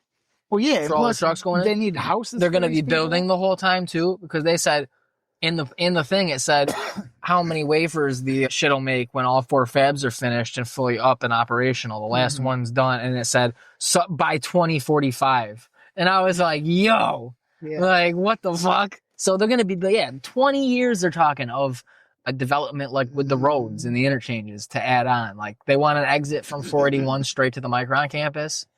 Yeah. They want to do like some kind of diamond thing, they said, over by, I want to say 31 and 11. Some kind of diamond. Sounds like a roundabout. Kind of, yeah, that's what it seemed. Yeah. I just skimmed it. The other thing I found that was funny was probably makes them drive slower. They were talking about the environmental impact's a big part of it. The forests and wetlands that'll be destroyed. Yeah. 2/3 of the size of the city. Yeah. And then, Syracuse. and then fucking the final campus size is going to be 3 times larger than New York State Fairgrounds. And they said they're going to need almost 12,000 parking spots for all the people. Yeah. They were going to put underground garages, but the water table's too high because it's a fucking swamp. Yeah. And, yeah, dude, but the environmental thing also, they said it's going to put out like so much, so they're going to have to put in so like much- a bunch of pillars and shit because the machines and shit, Yeah. the electric, A bunch of- what do they shit say? or what all that they do, those are massive, like the size of a house. yeah, they type said of like machines. stakes or whatever. The bunch Yeah. of how many Pylon, they yeah. have to drill them in. And Oh yeah, cement it's gonna them sit and on shit. so many thousand of those. Yeah. I'm gonna say otherwise said that shit's the- gonna be sinking. The carbon and the air pollution that's gonna be put out by the project and the thing No. itself. Yeah, they're like it's gonna be crazy. No, Yeah. no, Yep. that's fake news. No, that's real news. They're like, yeah, it's not gonna be too great for the air quality and shit around these parts here. It'll be fine. And then there's a lot of notes about how it's going to be in the process of building it and in the actual, once it's up and going, like all the toxic, the byproduct and shit and waste that like it's a lot of There's a lot of chemicals that you need. a To lot of create people these like things I and live shit that right are very across the caustic. street, kind of downhill, slightly, at least a little bit, level or downhill, right across the road. But remember though, they're doing this in the U.S. They're gonna be doing it all up to code and shit and everything. They're not gonna dump anything. Oh, in the yeah. lake or nothing. They're not Yes. doing that. No, It's not cheaper to do that. We than say to that- actually pay. where do to we legally get where rid do you of make it. that statement from? From a submarine in the river system of the most polluted lake in the United States? No, it's not the most. I think They it is. cleaned it. I think Remember? it's still They the cleaned it. most. I think it's still yeah, the but most. they cleaned it. They cleaned it. Yeah, and then they yeah. went on all the news stations and said it was safe to swim in. Yeah, like I hop was on like, you're in. fucking crazy. We're gonna remember. All you did was mix up a bunch of shit. I don't know if you know how dredging works. Yeah, But now all the shit on the bottom is solid. So when you're doing this, you're just stirring up all the chemicals that everybody's dumped in there. So if anything, this shit's probably yeah, more it still toxic comes than up. ever I didn't before. even have to type in any qualifiers. Just Yeah, no. what is the most polluted lake in U.S.? Onondaga Lake. There's fucking. Oh. Yeah. Yeah, no, they couldn't possibly do that here. This is America. Only good things happen. Yeah. Only correct Love- guidelines are followed. Love Canal. What? Like, nothing happens here, man. Hmm. Oh, that place. What is it? We know it all Centralia? about Is the Centralia the one where the fucking they had to move everybody out because like the gas is underground from the mining or whatever? It's fucked the town. Oh, So it's, like, I've abandoned. heard of like probably half a dozen little towns throughout the U.S. that like some mine or some shit has closed down the whole town because they hit something or one, the mine caught on fire. So they had to evacuate everybody because it was on top of the whole mine. That's what they tell you. That's And, the fucking propaganda. And I think it's like still on fire to this day. That's the too. propaganda. The like ground smokes and Yeah, random they say areas they and hit a shit. fucking methane thing with a fucking arc welder or something and it fucking never stopped burning. You know what it is? Dug too deep. Balrog. Yeah, totally. And he's just chilling. Yeah. He's like, as long as you move everybody away. He didn't come out in the movie. Stays in the mines. So he likes it. The dark. It's close to hell. They dug too deep. They hit the Balrog. They don't got no wizard. They ain't got no Gandalf.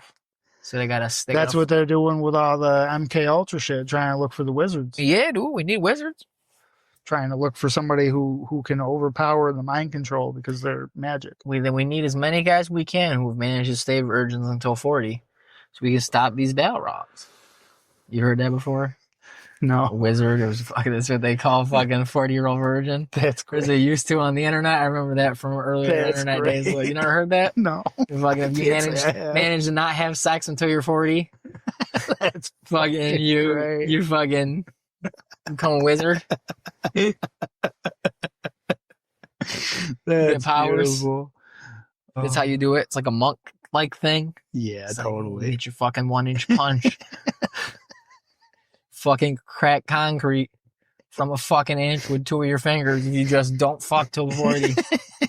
Yeah, all that pent up fucking rage. I think I'm halfway there. I think like maybe by 50 I'll be one. If it's like, you know, if it's cumulative, I think my virginity's growing back. It's growing back. Well, the women have that bullshit born again virgin or something, where if they don't have sex for so long, they claim that they're a virgin again or whatever. That's cool. Yeah, I heard about that a minute. They got That's fun a little thing. games. And I'm like, what the fuck? What? So you go around telling people that you're a virgin, even though you've been done fucked like multiple people? Like, it's whatever. Like, but I mean, it's weird that you like put this, you're the one making it weird, putting it up on this high like thing that everybody gives a shit. Like, I don't. I care that you would lie about it. That's weird. I don't know, man. That's pretty weird. They have fun little games though, don't they? Dude. Fucking little rules, and they got all the like games. A real life video game. They got all the fucking whack ass shit going on. You just play this level and you don't, you know, if you clear 3 levels straight and you don't use an attack once, you get your fucking powers back. And then that's the logic we're going on here. You know, you gotta run a level pacifist a couple times in a row, and then you get that power back, bro. If I don't fuck, I'm restarting with you. Like, okay. You get all that. Whatever you say, yeah. I'm restarting with you. I want you to be my first, okay? You're my new first. Okay. Yep. My human brain is totally not able to comprehend the last 2 times that I fucked. So like, fucking... yeah, sure. I definitely would still, even though, I mean, it's whatever, but I definitely still would be comparing it to other times that this has happened. Definitely not. I don't fucking get... Definitely not. I'm starting over with you. Fuck out of here, starting over. I mean, yeah, you can start over in multiple things, but I don't think you can start over in your virginity. Whatever you need, just give me a guiding hand to get me in there. Let's get this. Whatever. Just let me find my way in, please. Yeah, you know, I'm in whatever Leo. You know, yeah, totally, definitely, whatever. You're the dragon, some shit like that. But whatever. You have listening. Whatever. Like, yeah, trying to stay hard. Yeah, I'm born again Christian. You're not even listening to me. Oh, I am. Fucking circling at church. Book of Mormon. I got it. Saved. Yeah, I'll get the underwear. It would never take off. Don't worry. I'll get them tomorrow. At the store Latter-day Paints. Yeah. Not painting paints. Pants with an accent. Get that magic underwear. Playboy. Yeah, that's great. Born again virgin. Yeah. Re-virgin. Yeah. Can it grow back? No. No, if that's what you're asking, no. It doesn't grow back. Is my hymen unbusting? Do I have a hymen? How does it all work? I'm just out here, man. I mean, I could be completely wrong here, but last I knew, I thought after they started menstruating, it was gone no matter what. What? The virginity? No, their hymen. No, I think it's got to be busted by... They can still menstruate with a hymen? I don't know what the hymen is. I thought it was a thing that gets physically broken by a dick. That's what I'm saying. If there's a barrier there that a dick could break, well, the part of the vagina that's sloughing off isn't really the part of the vagina that your dick touches. I know the intricacies of a vagina? So how would that come out if there's a barrier there? I don't know. And if it couldn't come out, it would just build up, and they would like... It would probably not be good. Oh my god! I guess that would get toxic. This is filthy. I don't want to know this. It's a membrane. Yeah. So, and sometimes that's just got chunks in it, so it's not passing through a membrane. Its presence or absence does not definitively indicate sexual experience. No, it doesn't. We are wrong.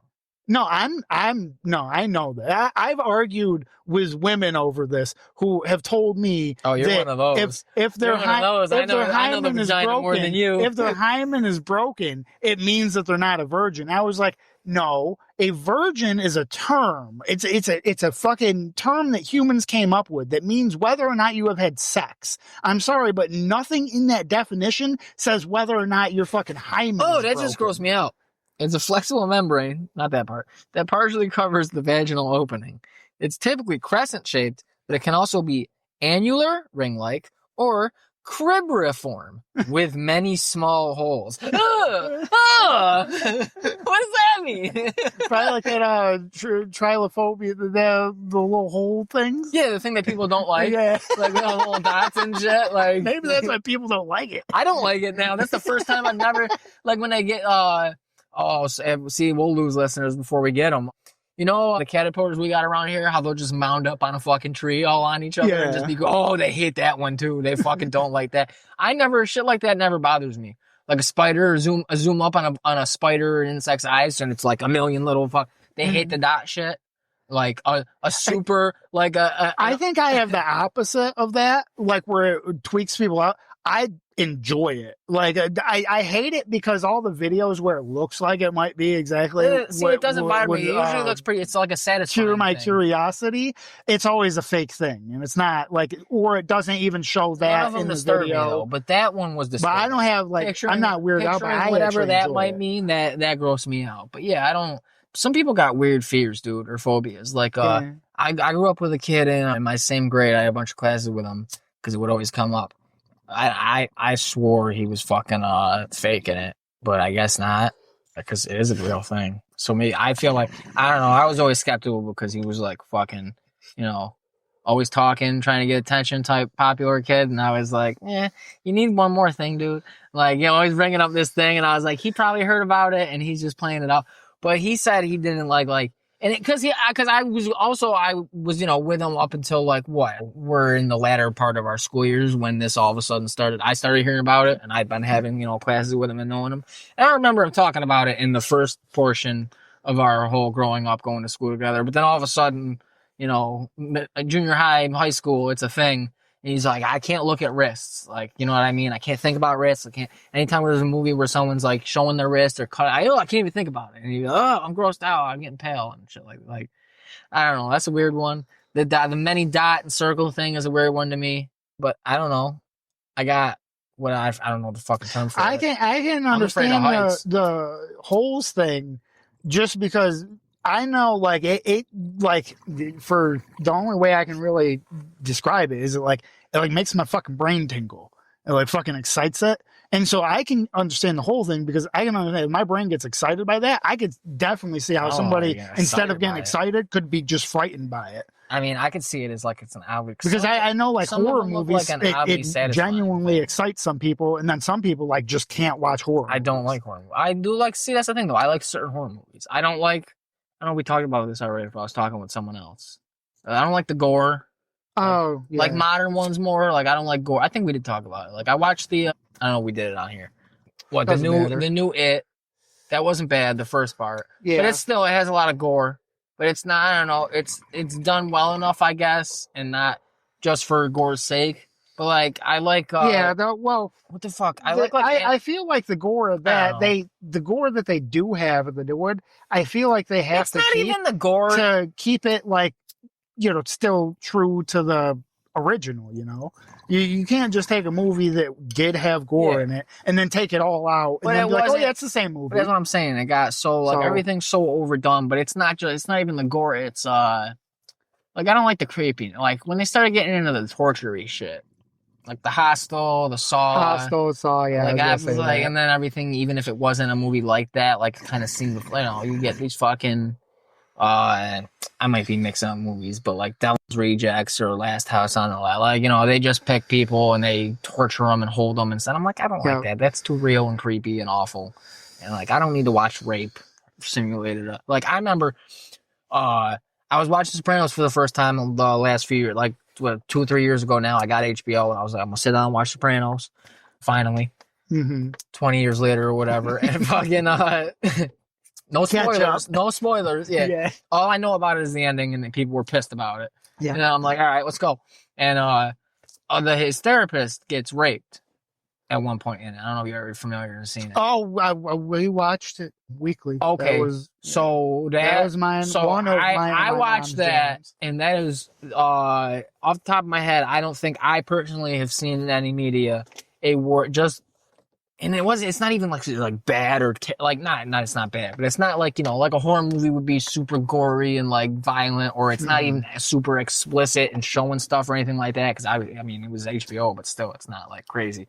Yeah. You saw some tits and shit, but not. I don't even think in this scene. You know what I mean? But it's very fucking rough to watch. I don't know, visceral, I guess. Like, I was watching it and I was like, ooh, I feel gross. Like, this is unsettling. Like, I immediately thought like. And honestly, it's probably, I mean, at least from what I remember thinking, I mean, I haven't rewatched it, but thinking back, I think it was probably even actually slightly more like unnerving or whatever you want to call it, because it wasn't done over the top and shit. And it was like real. in kind of like it reality. Real. Yeah, it was creepy as fuck. And then I didn't like fucking, also, I immediately, what I thought is, it's crazy because I'm watching it like 2-3 years ago, so they can put the fucking, you know, just add it in at the beginning, even if it wasn't like this 20 years ago, there was no trigger warning at the beginning. Just this one episode, even put it in there. I was like, Jesus, started like any other. Oh my God, it's so bad.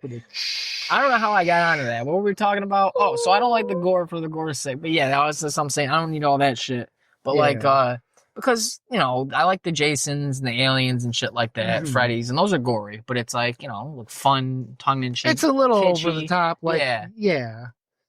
And also the premise is like superhuman, supernatural, so it kind of, I mean, while you can, like, if you're binging like a few fucking Jasons, you can kind of get taken out of it and get like spooked out a little bit, maybe at one jump scare or something. And but then, because he's like some kind of superhuman being that doesn't die, it helps keep you out of reality. I can still get a good jump, especially with the music and the fucking. Oh my God, those four people are really dying. It's no, they're I'm the fucking type of split person her body in half. When I was younger, I had to say, you know, go to bed after a horror movie that I usually didn't want to watch. I was just present, or like one time I think we were talking about. My parents played the fucking Bone Collector. Like, we just sat down and watched that as a family. And I had to go to bed. I was that kid who's like, was the right actors? Who was an actor? There's a kid like no, it was crazy. There was only one kind of, but I think that was like different. I think they called it like a night terror or something. Like, I think I had woke up, but like I forget how to describe it, but I think it's like you kind of wake up, but your brain is still mostly dreaming. So like shit kind of isn't really functioning normally for you. It's your body's asleep, but your brain's awake, I think. Something. I don't know. Maybe vice versa. Yeah, so you can't move. It's a vivid memory that I have where I was laying in bed and I saw a shadow person. And I saw a shadow, and it straight up looked like the Freddy. Yeah. With the hat and the claws. Yeah, and like I saw the hat and the nose outline, and the hand came up and it did the little fingers down thing, and then like it just walked up, and I was just I couldn't move my body, and I thought that he was like killing my mom or whatever, because she was like kitty corner across the house from me in her room. And so like I was just frozen in fear, and like I just remember like laying there for like hours, and I guess I just passed out with my eyes open or something. I don't know, but for me is because that was my only vivid, like, kind of really scary thing after like a scary movie that I remember. Yeah, I don't care for them. Like, it's not my thing. I'll seek out. I can watch certain ones and enjoy them, but I'll still, like, even in the cornier ones, like, you know, like Jason. Most people would be like, yeah, let's watch it, but it's not. You know, it's not gonna be scary. But like, especially even at home with the fucking music, I don't keep the thing volume too loud, but like with the right music and the right turn and jump and the scene cut or whatever, you know, I can still jump, but it's like thrillers are usually what get me more, where it's like creepy, unset, like Jeepers Creepers. Yeah. Fucking, shit like that. I do not like. Sign was a big one. Scary as shit for me, just because it was unsettling the whole time. And then when the alien hops out, woo! Oh, yeah. But yeah, it's just unsettling, dude. Don't like shit. I don't like being unsettled. And I'm more like action-esque, like I was just telling like Tremors. Do you ever watch Tremors? I never watched any of them. Oh my God, Tremors is because that seemed like a scary one to me when I was No, I mean the first one is almost done in a way where like I feel like I don't think like an adult would be scared by it. You gotta because understand. the thing that they're afraid of, it's like, well, that's obviously not real. Yeah. How you know? Because if I'm it a was, kid. people would have been dying You from don't it know for you're a years. kid. And You they don't would think know. rationally. You're fucking Well, like, that's what I'm saying. If it's your first time watching, you're not going to get scared not from it even the now. first time. I could watch like 4 movies and still be like, well, I'm not positive that like, you start Well, psyching yourself out. It's like when you go downstairs in that's the the basement thing as a about kid. Trevor's is for the first 3 movies, the antagonist kind of he goes through some evolutionary goes through some I don't fucking Can I get one more of them? You got yeah. All right, I appreciate it. They go through evolutionary change where they go from being able to dig through the dirt to being able to run around on land and shit like that. They're smaller and they got legs and they can run around and catch them on buildings and shit now where they used to be safe. And then in the third one, they get fly. wings. Yeah. So for the first 3, it's like it's a new adventure each time. But then after I believe there's 5 or 6. Oh yeah, it's kind of just a repeat, and they start just trying to bring back old people that are looking really old now. I used to be scared. Like I would watch them and be excited to watch them, but at the same time scared when I was young to watch like Jaws movies. I was like, man, this is gonna be scary. So I'm talking about. I like Jaws. I wasn't scared by Jaws. Like Lake Placid, that's a horror movie, dog. That's a horror movie. That's Anaconda. That's with J-Lo. No, yeah, that's fucking frightening, bro. That's a horror movie. That's an action movie, dude. No, it's not. It's action horror, if anything. There's snakes and it's scary. There are jump scares. There's jump scares in that movie. Yeah. Don't act like there's giant not. Snake there's unsettling music. Yeah. You would hear that shit. You would see that shit. Bullshit, dude. You're telling me there ain't ever been snakes that big? No, there are snakes. Well, not as big as in that movie, but there are giant one that's like the size of a fucking helicopter. You hear them and shit, and you can see them. Okay, they're massive, and when they move, they like shit crinkles under their body weight. Yeah, it's not like a normal snake where they could just like slither past the sticks. They just go over shit like a drop bear.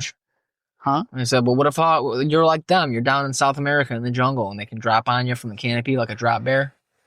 I could be really, really wrong here, but I'm not sure the anacondas are known for hanging in trees. You don't know shit, bro. I don't believe that they're the tree hanging type. They'd have to be getting some pretty sturdy fucking trees, dude. They're like over 100 pounds. There's pretty sturdy trees that carry 100 pounds, bro.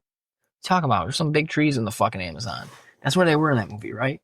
They were like on the river in the Amazon, and the snakes were hunting them. That's normally where, like, dude, fucking giant alligators in Lake Placid. Come on, that's a horror movie. Alligators could never. And then at the end of that movie, scare me and then anymore. At the end of that movie, because I've seen that old bitch is feeding the babies, setting up Lake Placid too. I'm saying after I've seen Swamp People, I don't know if I could be scared by gators because I'd be like, well, there's just a really big gator. We just got to give a redneck a big enough gun. This thing's going down. We just have to import. He's putting some chicken legs on some strings, and fucking Junior is going to shoot him. We just have to import some Cajuns, and we'll take care of this problem. It's not a big of a deal. That's how they should make a third one. Yeah. And have all the people from it's 20 minutes long. Yeah, it's just fucking kill him. They just fucking. They're like, you fucking no, stop killing them. And they're like, you told me shoot them. I got tags to fill. And you're like, yeah, but you're decimating the population too much. We just wanted you to control it. You're gonna wipe them out. We need some giant gators. Yeah, we gotta keep. We're a former Olympic. Like no one. That's all they come here for is winter shit, and it's not that much. Especially now that Canadians aren't coming. Please help us. The industry's dying. We already poor up here. People don't realize it, but New York's not that rich. You just think of the city, and that's all that everyone ever thinks of, and that's where all the money goes, and all the politics. But they're really poor. We got people flying KKK flags in the state that sent the most troops to fight the KKK side. We got some people that are so poor they can't afford to pay attention. They're fucking misinformed. My grandpappy, he fought that war. Yeah, what side? My family's been in the North Country for fucking 180 years, man. My dad fought the Civil, or my great grandpa fought the Civil War.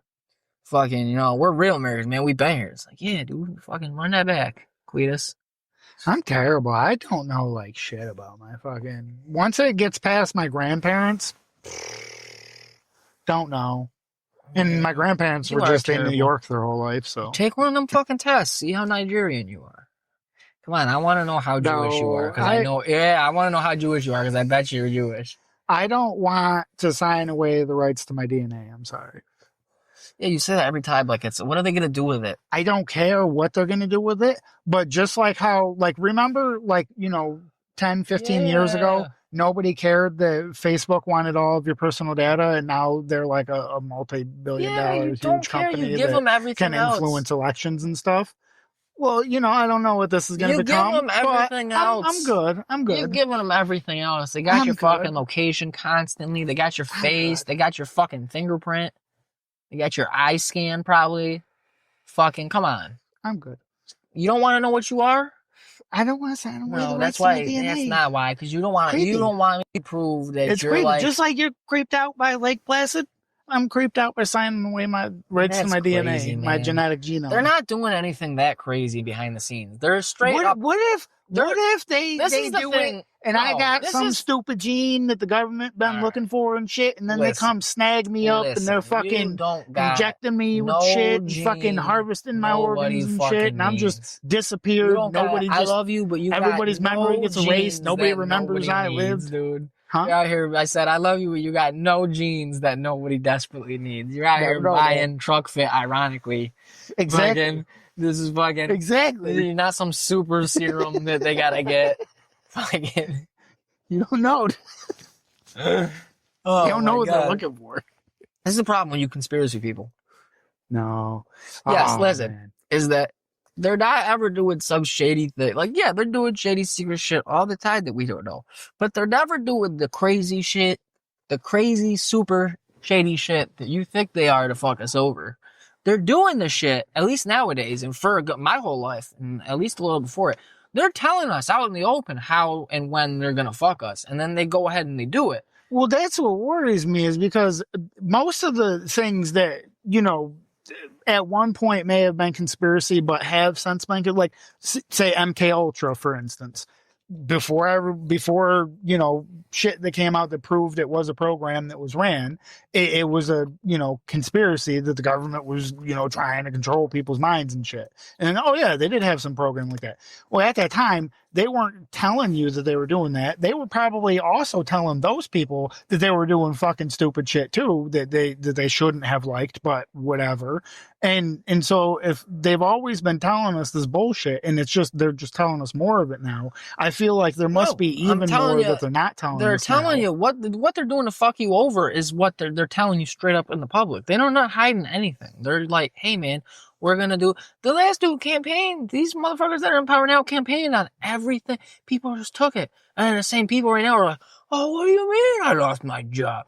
Like, what the well, my subsidies for my farm are gone? I'm ruined. We've been doing this for 180 years. Like, these same people, they told them what they were going to do in public 1,000,000 times at rallies. Like, they're telling us what they're going to do. They're like, hey, even last people, they're like, hey, we're going to cancel student loans and everybody's going to have more purchasing power. And they're like, no, you're fucking not, Joe. And he's going to be like, yeah, you got me. And put on his sunglasses and fucking fell asleep. It's fucking, they're telling you. No, you're not. And he's like, you're right. I tried one thing and I'm all out of ideas. Back to the basement or whatever. It's not some conspiracy. They're letting us know how they're going to fuck us. Just find out how Irish you are and how much of a little bit of Jewish you are. I don't think I'm any bit Jewish. Unfortunately. Everyone who says that just ups the percentage of how much Jewish. If so, then I hope you're probably like all the times I have, Jew. Dude, I hope that's so. That's why you don't know nothing. Because you know what? I'm moving to New York City. I'm hitting up the family. That doesn't get you. No, that's not even the right move. Hold on. No, I'm moving to New York City. I'm hitting up the family. I'm getting a jewelry store. I'm selling watches. I'm making real racist. Stupid jewelry. This is just getting racist. I'm saying, dude, I can't tell you how often I'm on fucking my YouTube shorts thing, and I'm trying to watch the dude, the electrician guy that rates people's life hack video things. And he talks about how stupid they are and shit. And all the time I get this fucking dude that's a jeweler in New York City, and like within like 6 months of his YouTube channel pop, 6 months ago when he like started it, he was buying like $1,000 watches and shit.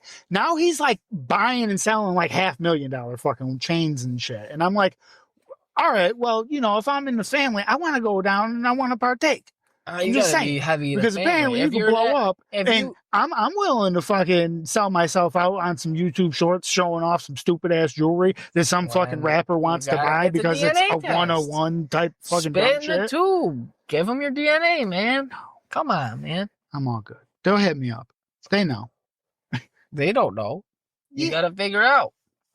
Oh, that's another thing too. If I then I ain't got nobody trying to hit me up or nothing, because then if I don't give them my shit, they can't link me to anybody, right? If they don't have mine, it's just like a blank spot on your thing, right? What do you mean? If I haven't done the test, they can't say that you're related to me. They fucking know. They feel it. Especially because I know my parents haven't done it either. Doesn't matter. So they don't have They my. don't have their DNA, but you probably have some cousin who's filled out their thing, and then they fucking know from records that autofills like cousin. Well, you can go look at the family tree, and it'll probably have your parents and their fucking both sets of parents up on through at least to a certain point. I don't think like, that's anything. That Go my look it up cousins right would now. be You can probably doing. look up for free and see like the family tree portion where someone in You, the family. you think any of them bad kids are wondering what the hell their I heritage bet is? you probably, yeah. You got a bunch of mixed kids and shit. They're probably like, what the fuck? What am I? I think they're claiming mainly one thing. But they want to know what flavor of that one thing they are, dude. I know my family. You gotta know what you are, man. How are you gonna know what flag to get tattooed? The American one. No, Yeah. that's boring. That's not a fucking. As far as I know, they're all pretty American. My family on both sides. All white trash. I don't think that really covers. Okay, that's all of them, American. That's American as you can be. but I don't think Pure that covers white trash. even portions of my family that you know. So I'm talking both sides, man. Every shade. White trash knows no racial boundary, dude. Oh, that's beautiful.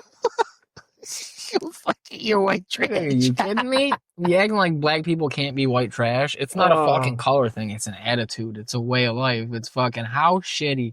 Like, that could be the new thing. Just call everybody white trash. Call Indian people white trash. I do. Like, That's what I do. I'm not a racist, so when I'm angry in traffic, I don't call a POC the N-word or something in anger. I call them white trash. If I was gonna call anybody the N-word hard R in traffic, it would be a white person. Yeah. It would be you stupid white. Yeah. I'm never fucking no. I call everybody white trash. It's fucking you dumb I piece call of everybody white trash retarded. shit. I No, just it's too assume easy. most It's of too the people easy, in my man. immediate vicinity, if I'm driving, are completely fucking retarded. No, it's too easy, man. You gotta get some flavor on it, but you can't get too much flavor. You can't go full. No, I just stay at retarded because that keeps me alert too. Because dude, just oh my god, there's so many times that I've fucking narrowly avoided fucking accidents. And That's shit 'cause driving. retards not paying attention. I'm like, That's bro, everywhere. what are you doing? You're flying by me, acting like you're in a hurry, but you can't pay the fuck attention.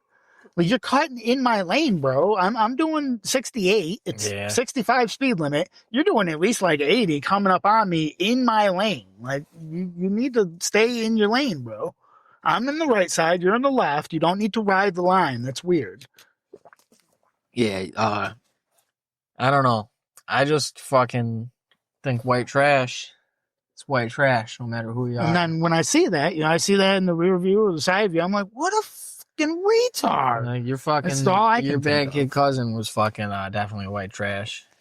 Oh, Jesus. Is he in jail again? Were you there when he got pissed off because I woke him up to smoke, or was that Jesse that was there? I know somebody was there. I came home. I just got That a wasn't re-up me. or something. He was fucking sleeping, and I think I had like rolled up a blunt or something, and I had smoked with him. And he got all pissy or something about it, and I was like, "What the Nah. fuck are you doing?" Like that's the most. If you don't want to smoke, you could stay sleeping. I don't know what the fuck you talking about, motherfucker. He in prison? He get out? I think he's out. I think he's been out, at least as far as I know. I should probably call my aunt and my grandmother sometime. It's been a minute. It's been a minute. Oh shit! I was trying to keep up, but it's fucking. There's so much shit going on. You When ain't I got talk to shit him, I going want on, to man. catch up, and then that's like a 2-hour phone conversation. I'm Yeah, like, because you waited fucking too long. no, they just talk a lot. You Anytime need I to learn talk how to get to off the phone. my family, I'm it's like going 2 through a hours. tunnel. Come on, man. It's easy. Yeah. Oh, what are you doing? Having a cigarette on the porch, just hanging out. I'm, Just 10 minutes later, I'm going through a tunnel. just driving through Buffalo. Oh, sorry, Grandma. Going through a tunnel. It was going. Hello? You hear me? Shit. Grandma. Hear me? And then hang up. And And put it on airplane mode. the whole time they can hear like the wind and shit. Yeah. It's not broken up at The all. radio's still going. Like, this motherfucker really thinks I'm that retarded. They just get pissed off to want you to do it. Y'all go home and it's just quietly in the back. Y'all gonna make me lose my mind. It doesn't break while you're up in here. Fucking all right, so first job. Yeah, what was yours? I was telling you about mine. I My forgot. first I left job, off something yeah. about David or Price Dustin. Chopper, and we went off. I don't think there was any other characters over. I only really I chilled with Mark for a little bit. Dustin a handful of times. Is there anybody else I ever chilled with in Price I never Chopper? met anybody else from there. I don't think. Price Chopper. I think there might have been one more weirdo. I don't know. Came along to buy weed sometime or something. No, my first ever job would be, I think, baling hay. First ever paid job. My fucking brother's wife or something. Oh, yeah, like, yeah. Hey, yeah, you want to make some money? And I was like, I don't know, 14, 15. I couldn't get working papers. I'm pretty sure. So, or maybe I had them because I got my working papers right when you could, but I did not get a job the whole time I had working I papers. think that was 15. When everybody else got it and started working at like Wegmans and Price Chopper and shit, I was applying to all the same places and not getting hired. Because I'm pretty sure I got mine when I was 15, but that was the issue, was nobody would hire a 15-year-old. Everybody, you had to at least be 16. Yeah, I couldn't get a job, even 16, 7. I couldn't get my job until I turned 18. And they were like, oh, cool, so you can work later than 9 or whatever. And I was like, yeah, but I'm in high school. And they're like, well, that's cool. Would you have a problem working till like 2 or 3 a.m. on a weeknight? And I was like, oh, I guess not. And they're like, then yeah, you're good. And I was like, okay. No, my first paid job ever would have been, other than, helping like a neighbor with something again, would be, I went to bale hay. I did it one time because I was immediately like, fuck this. This is not for me. Yeah. That's why I'm not at all. I've never, since a teenager, been with they're taking our jobs. They're fucking taking these jobs that Americans could do type shit, because I don't want to do those fucking jobs. Yeah, no, you couldn't survive on the pay. I have no fucking problem with them doing the jobs. I do. We need the jobs. We need the jobs done. Here legally, but I'm not gonna. Yeah, that'd be great. But also, still, the job needs to be done, because if not, if we don't have enough people, that's the thing. Maybe, I don't know, make it a little. They talk about, it's the whole fucking thing, but they talk about how fucking, it's so stringent to get in here, and you got to go through the proper thing, but it's so hard to do. But we don't have any fucking people to do these jobs with, the amount of legals. What are you looking for? One of these. So, right there? No, it's I don't know. Just like this. There was 3. Fucking I look for one like that. Not that big. But yeah, there's not enough people to do these fucking jobs. Make sure I didn't have it in the lap. And illegally, or that are here legally, apparently. So they got I don't even know if they were legal or not. Don't matter. I'm just saying. It's fucking. Most of their crowd doesn't seem to care whether they're legal or not anyway, and wants them all out. And it's like, well, they're fucking work their goddamn asses off for not a lot of pay. I think we made $7 an hour for every hour, and I worked it. So I got like 40 something bucks, $42 or some shit, or I don't know. It was something stupid. Maybe it wasn't even $7.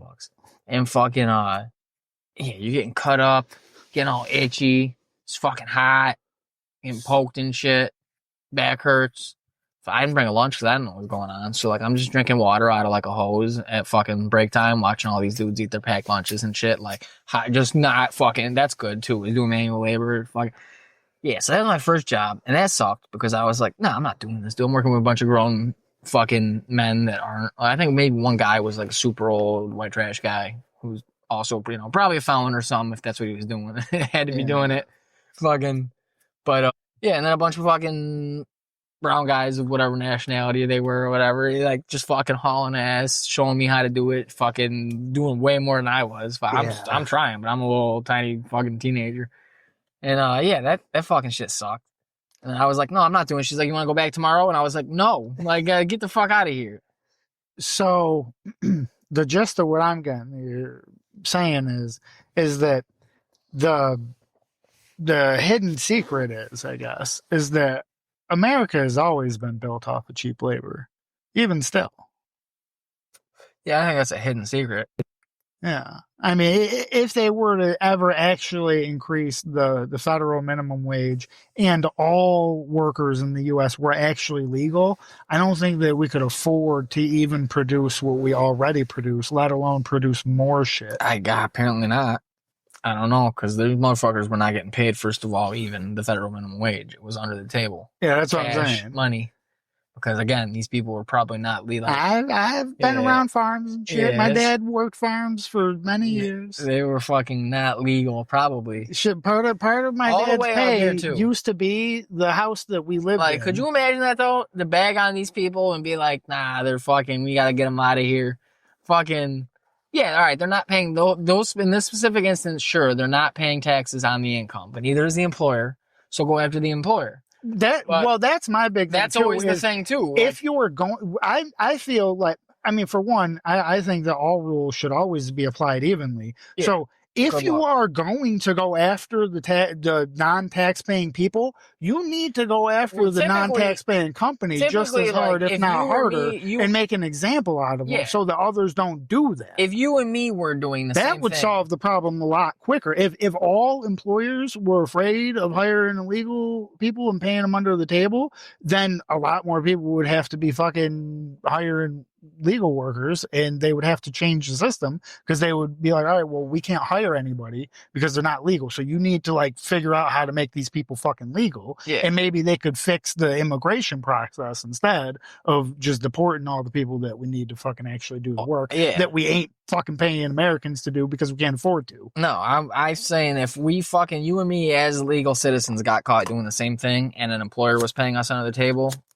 I think typically the fucking, you would probably get in some trouble, but most of what they're going after in that case, I'm pretty sure, I may be wrong, is the employer, because you are. It's kind of like a prisoner, a CO raping a prisoner, having sex with a prisoner, always being raped scenario. Like the employer is the one who should know better and has the power in this scenario. Yeah. Well, you expect the worker who needs money and is more impoverished. That's the usual. Yeah, the worker shouldn't. Yeah, that's not the one. The burden's not on them to not take the pay because they're like, I need money, whatever. Well, also normally at that point they've already done the work.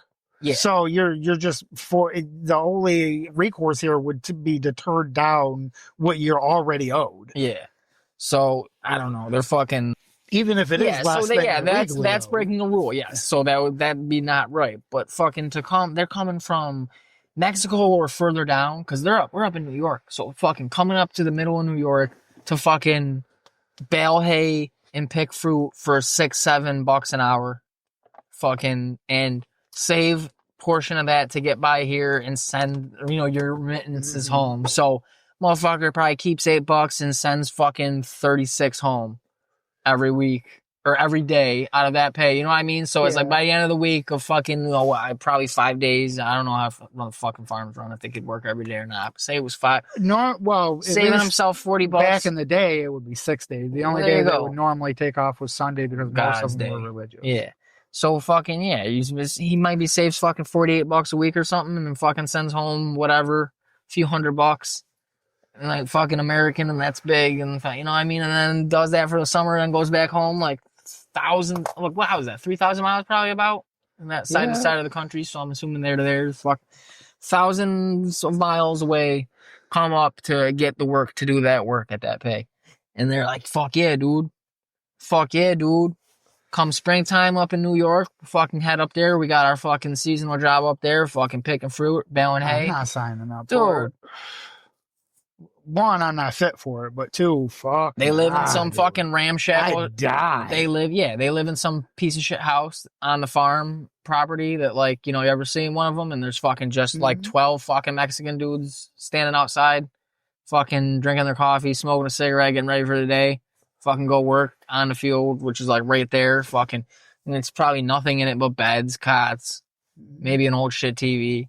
Like, this is a fucking nothing to do. Cause I drive by them sometimes when it's like, I mean, there was one out near the football field. I played little Pop Warner or whatever, and you can see them.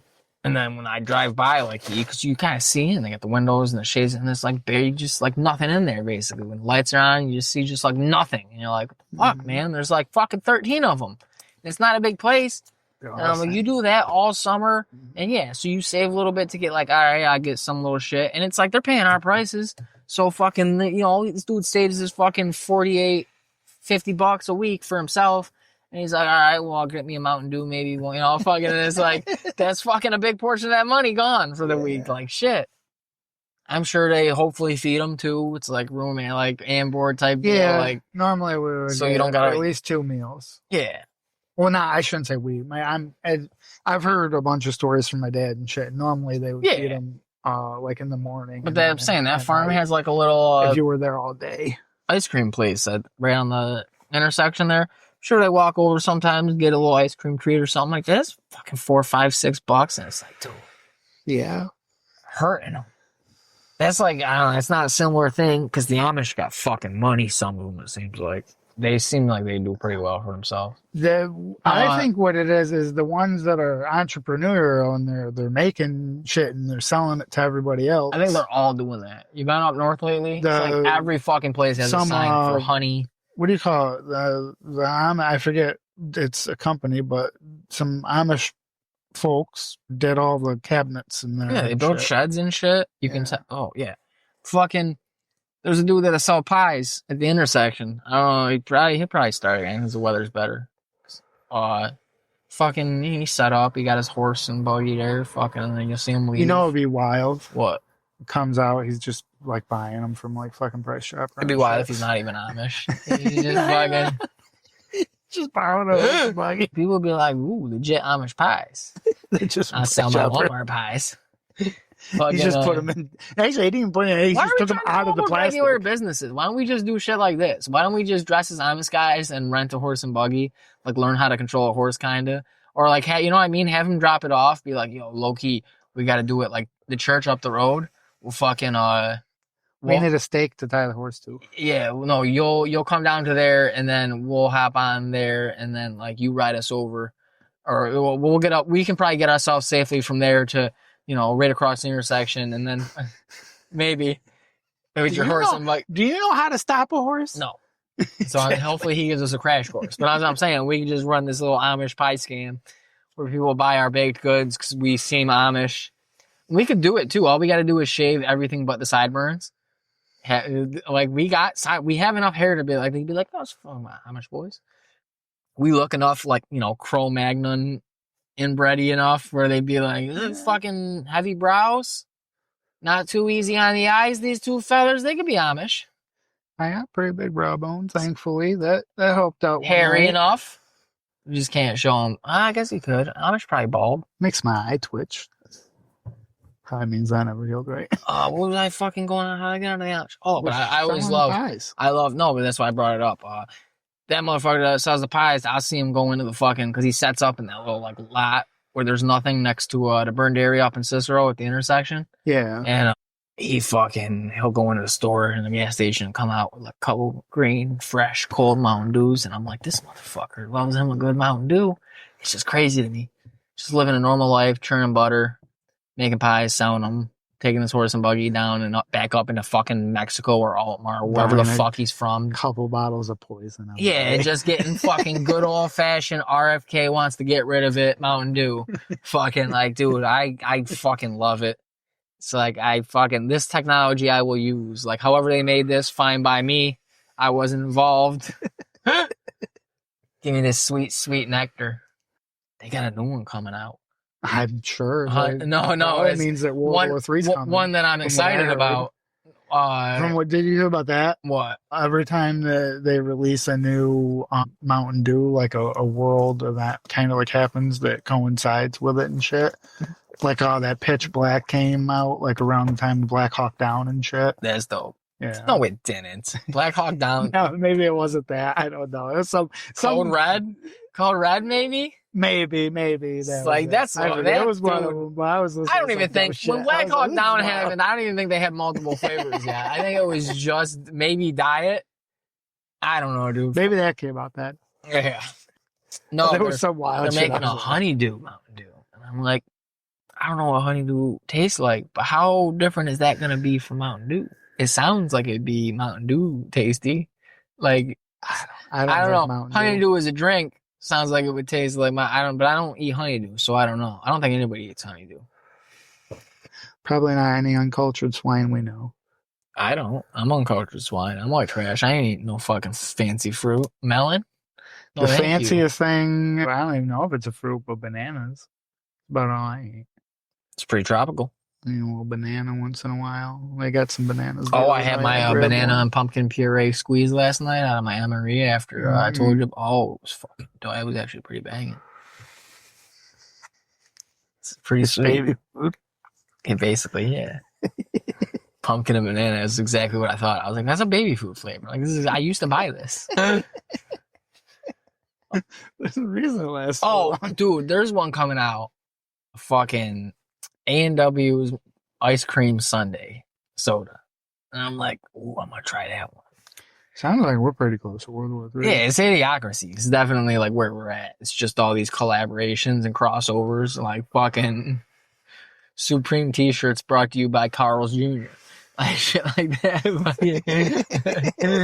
know what I mean? Dude, Don Julio just did a collab with fucking Popeyes like 2 months ago. Oh, Jesus. Yeah, dude.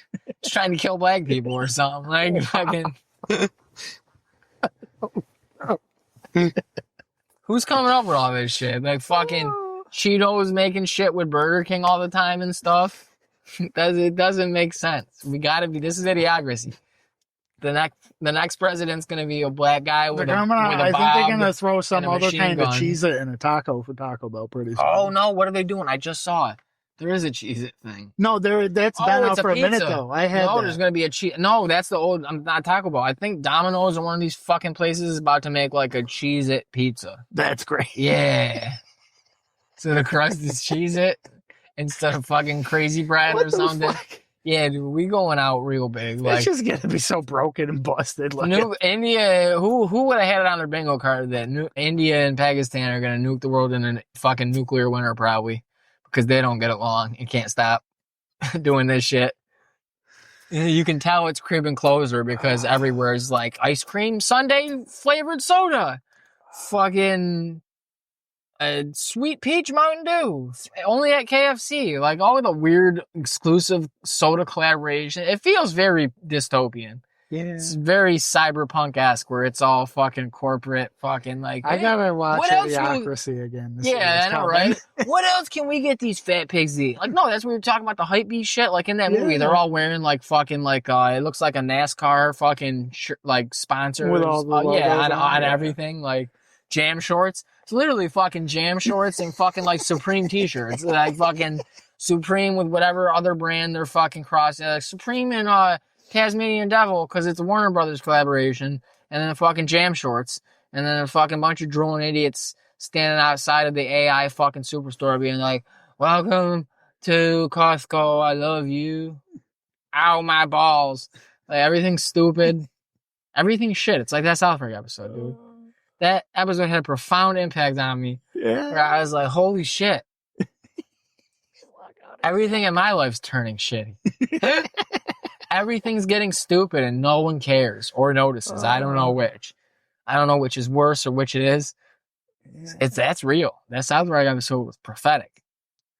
Everything is shit. The only episode of something I think that hit me hard was that Rick and Morty one. With the interdimensional cable, where the dude ends up ripping his skin off at the end or whatever. I don't remember that. And they're talking about they want to cut off Jerry's penis, and they're going to use it as a heart for some alien or whatever that's like Yeah, saved like billions of fucking people or but he something. has to give up his penis, and he's like, no. Yeah. Yeah. Yeah. Well, the other, I mean, that's the subplot, and I guess technically the main plot, even though it keeps switching, is them watching interdimensional cable. Yeah. And every like 2 or 3 of them, there's this odd running character that comes in, and every time he's more and more deformed. Yeah. And then finally at the end, he's like, fine, he rips his skin off. I think it's supposed to kind of be like a metaphor for Jerry's penis type of deal, but like, I forget what I think maybe there was some spike involved that night. I might have had, I might have had my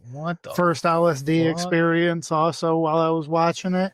And I was tripping balls like so hard. I was so deep into the fucking episode. And it just, I don't know. It always stays with me. I always find myself like I just randomly be sitting there doing nothing, and I'll realize I'm like thinking about that episode, and I'm like, I don't know why, but that like hit me. He like just tore his fucking skin off at the end. Yeah, I don't know, this is a little too crazy for me. No, just the simplicity of the fucking everything's shit, dude. But yeah, everything sucks. I don't enjoy anything anymore. That was and I a was great like, one. this is about the time that Everything's started happening for me too. I was like, yeah, dude, I don't like anything. It's like by the time I started being like, someone asked me like, what do you do? I'm like, what do you mean, work? I'm like, no, what else do you do? I'm like, interview questions. I'm like, dude, I don't know. Hang out with friends? What kind of question is this? I smoke weed and I chill. Play some video once in a while.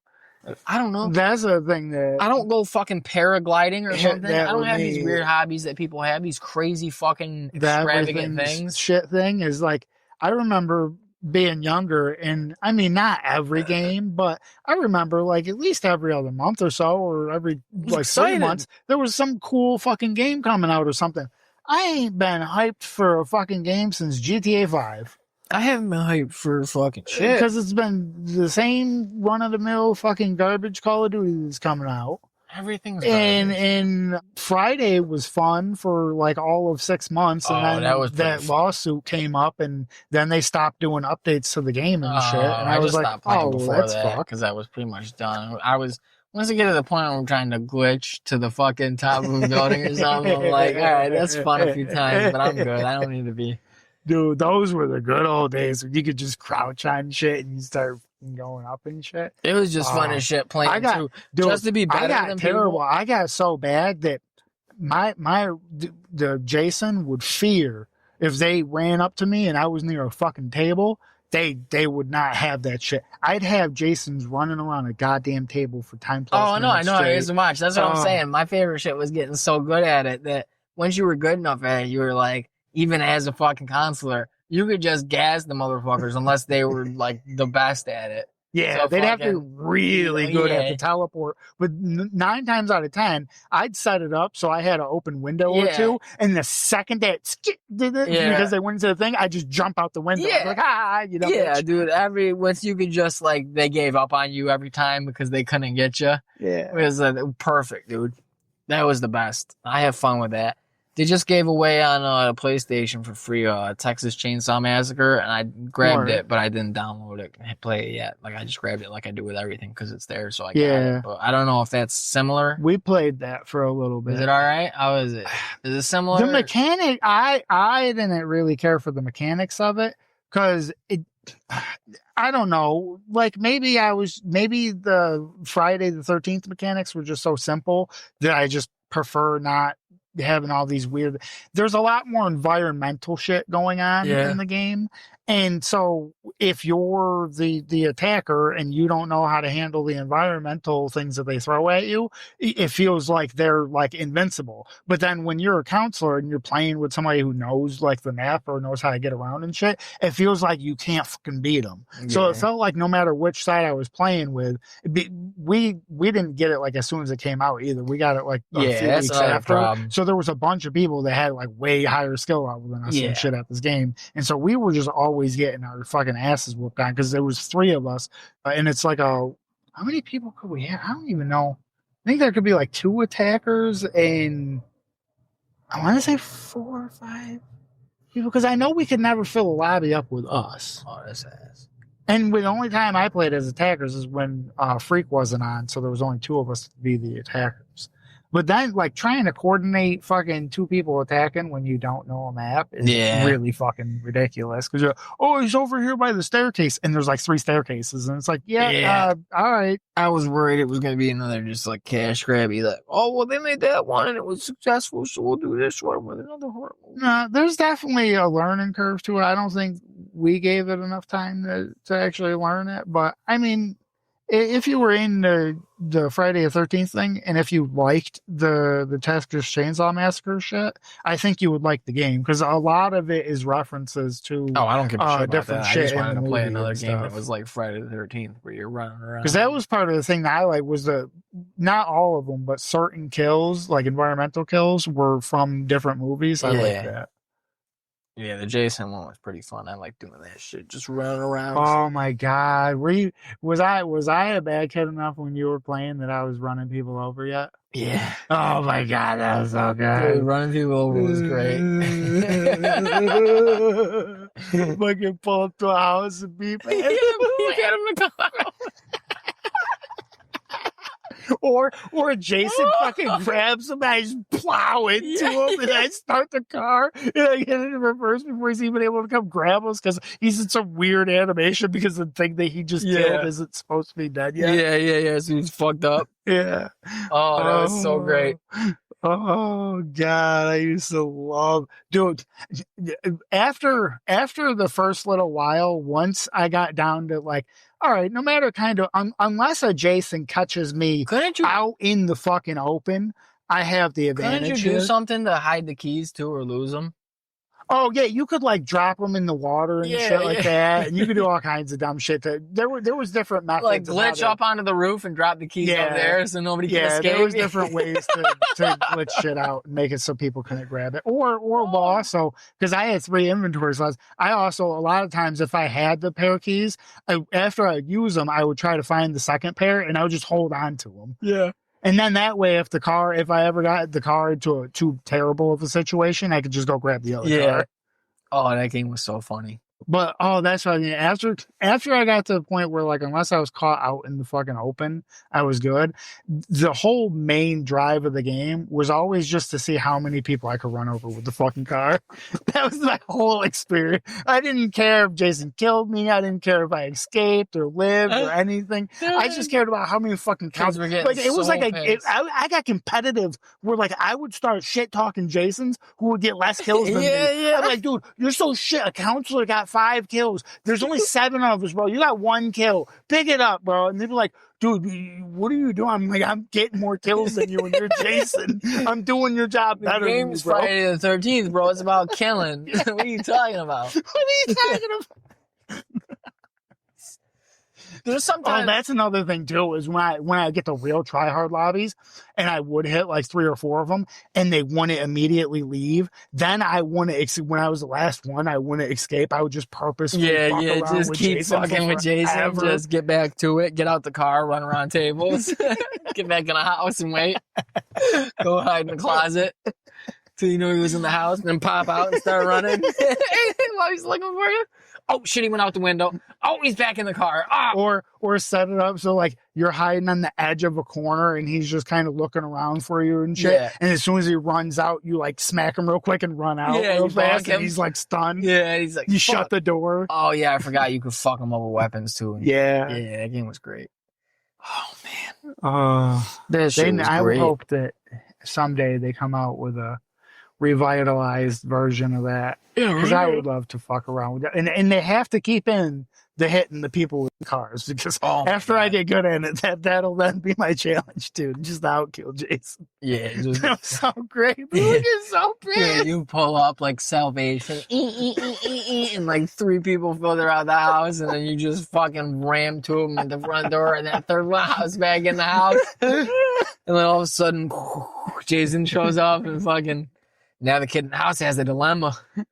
Does he run from the killer inside the house, or does he run from the killer outside in the car? The camp counselor that's turned has his own agenda. Oh, God. Oh, Man, that game was great. It was so great. I remember I used to keep people hostage because while you were in the car, They couldn't get out. if I was going slow enough, Yeah. the prompt to hit A would show up. But as long as I was having any motion at all, you could not actually get out the fucking car. And if I was going slow enough, Jason could grab you out of the car still. I used to just sacrifice people if I had somebody in the passenger seat and I had hit like 2 people and they started bitching, I'd be like, all right, we'll play this game, bro. Okay, man. Okay. You think you safe? I got a teammate and you don't even know it. Start honking at Jason. Hey, yo, I know you can hear me, dog. Passenger side. Put the car on the right side of him. Grab him. Yeah. That's my dog. And you pull off and the kid's bitching. Oh, shit. Or you pull off and you got the right door on, so you pull off to the left and you got your little rear view going, so you make sure that he didn't just pocket knife him, because if he pocket knifes him, the animation is long enough that you kick that bitch in reverse and you fucking hit him. Oh, shit. You thought you were gonna fucking escape. Oh, not today, horse fucker. Yeah, I couldn't believe that.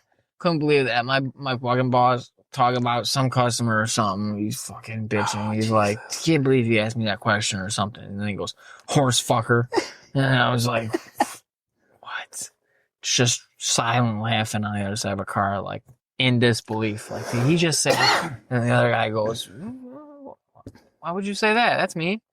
It was because he sounds like he fucked horses. I don't know. I was like, dude, what the fuck? And then, you sent me that. Motherfuckers do a blinker with us and fucking 3, 2, 1, go. Yeah. I was like, dude, what the fuck? Yeah. If I hear somebody use baby dicking as a verb today, I'm about to lose it, man. We got a spy for real. Somebody's bugged. Yeah. Deep. They're fucking listening to the fucking 4-hour fucking phone memo. Note memo, whatever the fuck they call it. Oh, that's terrible. Out here baby dicking. Big time baby dicking. Yeah, 3, 2, 1. I was like, what? No way. Yeah, dude. And in the correct manner and everything too. I know how we formulated doing it. So I'm not exactly sure how organically that would have happened to another group of people where they needed to count it down. I don't know. That could be pretty organic. 3, 2, 1. Because I mean, that was all technically because of Tony. I could see. Yeah, was it? Yeah. Because whenever we'd be playing and we'd all do a hit, we'd be like, oh, dude, fucking toke, fucking blah, blah, blah. Like, for whatever. Jump out the plane. Yeah, we would take a hit, and he'd be like, dude, I need like a heads up. You guys gotta like count it down or something. So originally, we counted it down from 5. Yeah. And then we got so sick of his shit because he would still bitch. Get ready. He would still bitch after we were counting down from 5. So then we just started counting down from 3. So I know how organically it happened with us. And it was all because of him. So I don't know how that 3, 2, 1's pretty typical though, countdown. So I could see how they get there organically, but. I mean, but from 3 and it being 4 smoking, like, yeah. Oh. And especially with all the phrases these kids come up these days. Hit it, or something. Like, they don't got some phrase or something they would use instead. They're going to use something as plain and basic as 3, 2, 1, go. Maybe. And that's the thing too, is we don't say go, and they didn't say go. He said 3, 2, 1. I'm pretty sure he didn't say go. He didn't say 9 go. Times out of 10, 3, 2, we don't say go. We say 3, 2, 1. That's true. And normally the phrase is 3, 2, 1, go, right? Yeah. So like, what? I'm getting fishy. Damn.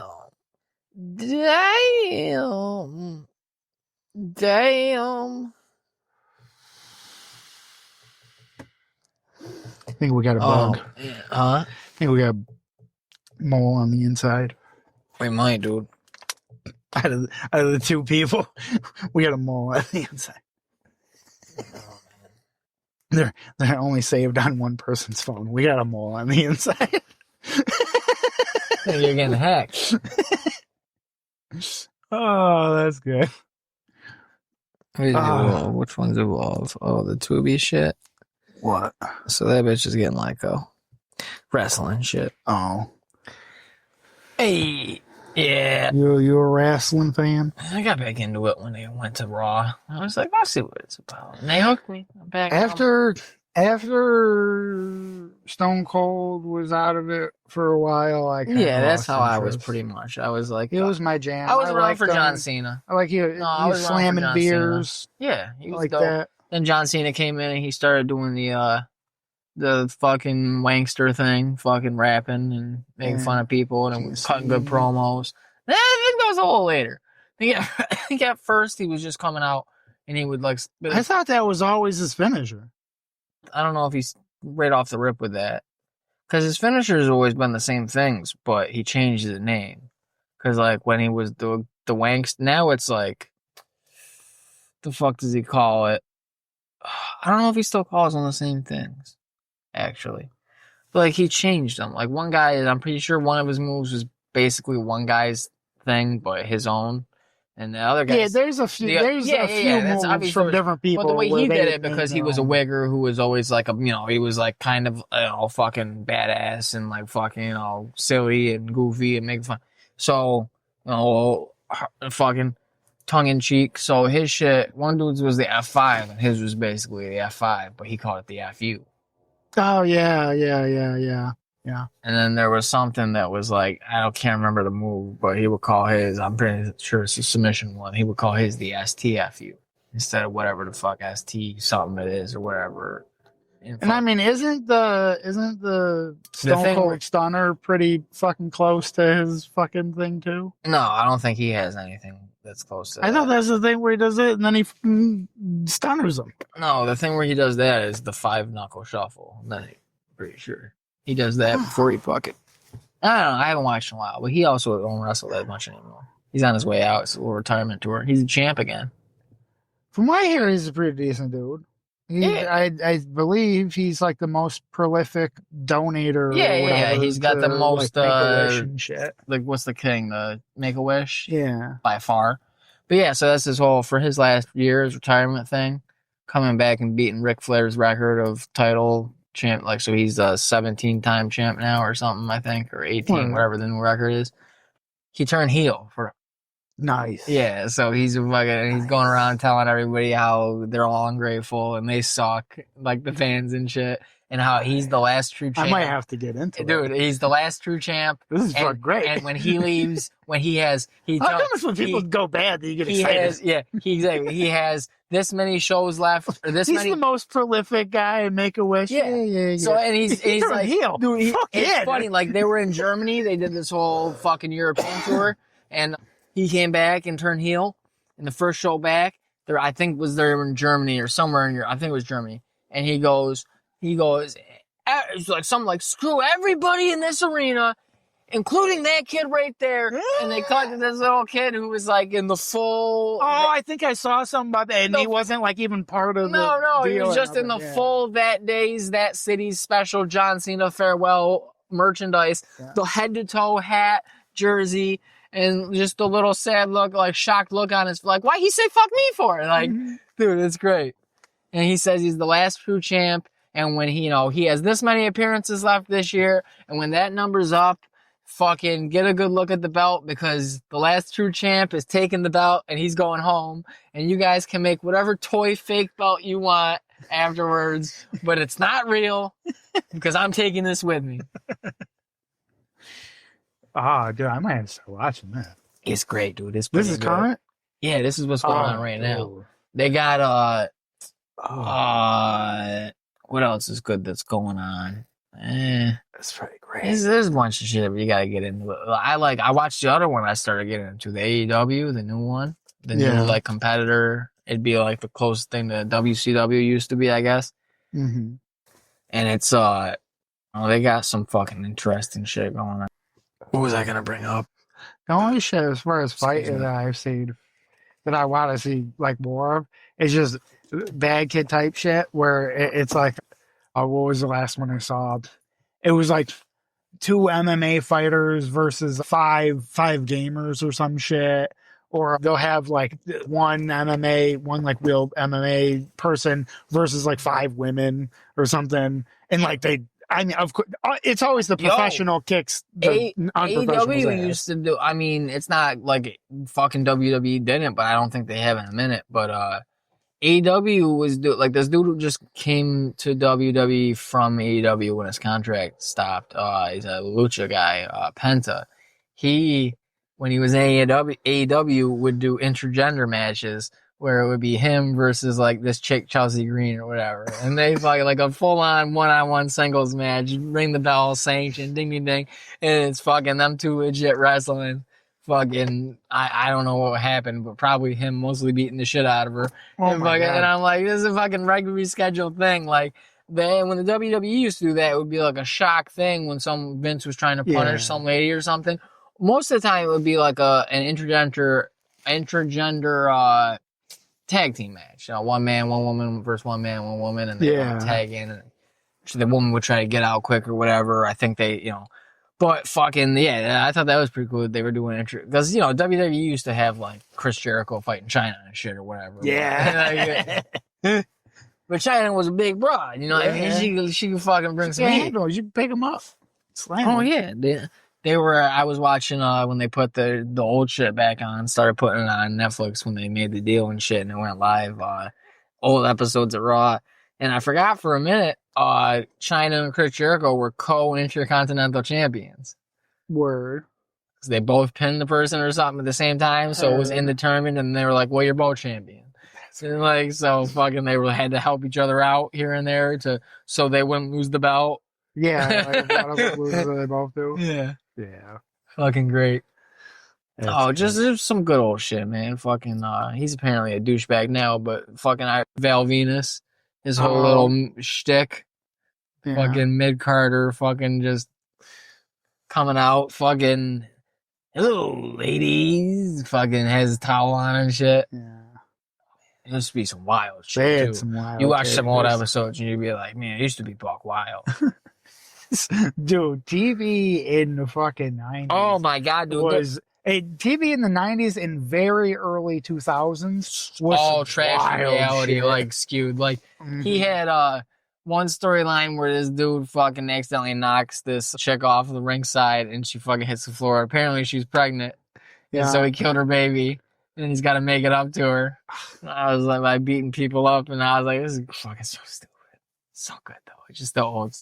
There's all the old racist shit, like fucking, we got a fucking Iranian character when, tensions are not good with, Iran and fucking the USA a handful of years ago. Pretty dope. Speaking of wrestling though, wrestling, I keep getting these goddamn fucking videos or something where I think I'm gonna see some cool fucking pin maneuver, fucking crazy flip, whatever thing. And like fucking at least like 50% of the time now, I keep fucking seeing these videos and it fucks me up where they got them in like some kind of leg thing where they're like twisting their leg or whatever and they fucking break their femur. And you like fucking hear it pop, like the video is like 15 feet away, and you're here, and then you see the leg just twitch real quick, and you're like, "Oh my God!" I'm like, "Why does this keep coming up?" Oh well, I saw a thing where there was one guy, apparently some big teenager, I think maybe, who was like doing some MMA shit, and he's like multiple things now. Because I saw a thing where it didn't look as bad as that, at least, or that I noticed, but. He's like intentionally when he's rolling with people and having fights or whatever, fucking them up, like popping, putting them in a lock and putting his way. He's a big dude, and like so maybe it's that same dude. I don't know. I don't know, but it been coming. Sometimes I still see these cool, like weird. I think they call it like the cradle pin or something. They basically hike the dude's legs up over their head so that like you can't do nothing with your arms because they're trapped by your legs, and they'll just hold them there like that. I was like, dude, that's fucking crazy, dude. I'd be hella pissed if somebody had me pinned, holding my goddamn legs over my head, my asshole out in the air. I don't know if that's like this. Here, let me see. I did. When I wrestled, I did. I think that's what they call it, was a cradle pin. It looked like a little baby in a cradle. It made sense to me. Your arms like this, so you're all trapped. You just look like a little child, little baby arms. It made sense to me. I don't know if that was it. I one of my fucking couple of wins was a fucking, I can't remember which. It's either a near side or a far side cradle. I can't remember what the fucking one I did was. It was like, oh shit, it is the near side, I think. All right, so let's see if that'll. This ain't gonna be good. Hopefully, of course, because it's Instagram, so it probably won't work. See how he's the one getting pinned. Yeah. I just really wish it was a better picture. So I would be that one. So you gotta. Oh shit. Oh, it's not. But yeah, it was because we learned it, and it was described to me at least as being pretty difficult to do, and fucking, and it's a good thing to do. Like if you can get it on someone, and I fucking pulled it off on a kid in the match, and I was like, no fucking way. That's one of my 3 wins I got. One of them was pulling off a near side cradle, and I was like, yo, that's good. Yeah. That's like fucking, you're upside down, but you got him locked. So like basically, yeah, his fucking head's touching his knee. Yeah. And he's on his back. And he's like, and fucking, and then you're like, locked it in from there. But you also gotta arch so your shoulders are on the ground so you're not pinning yourself. Yeah. And then he can't fucking roll you out of it or something, whatever like the way you are, is he shouldn't be able to like get you. He's just trapped rocking there trying to stay off his fucking shoulder blades. Yeah. That's good. Oh man. Probably get going. Baby. Heard. Yeah. Wrap her up. It's getting late. Yeah, buddy. What time is it? Oh my god. Oh. Jesus. It's always so much later than I expected it to Not be. a good one. 3, 2.5.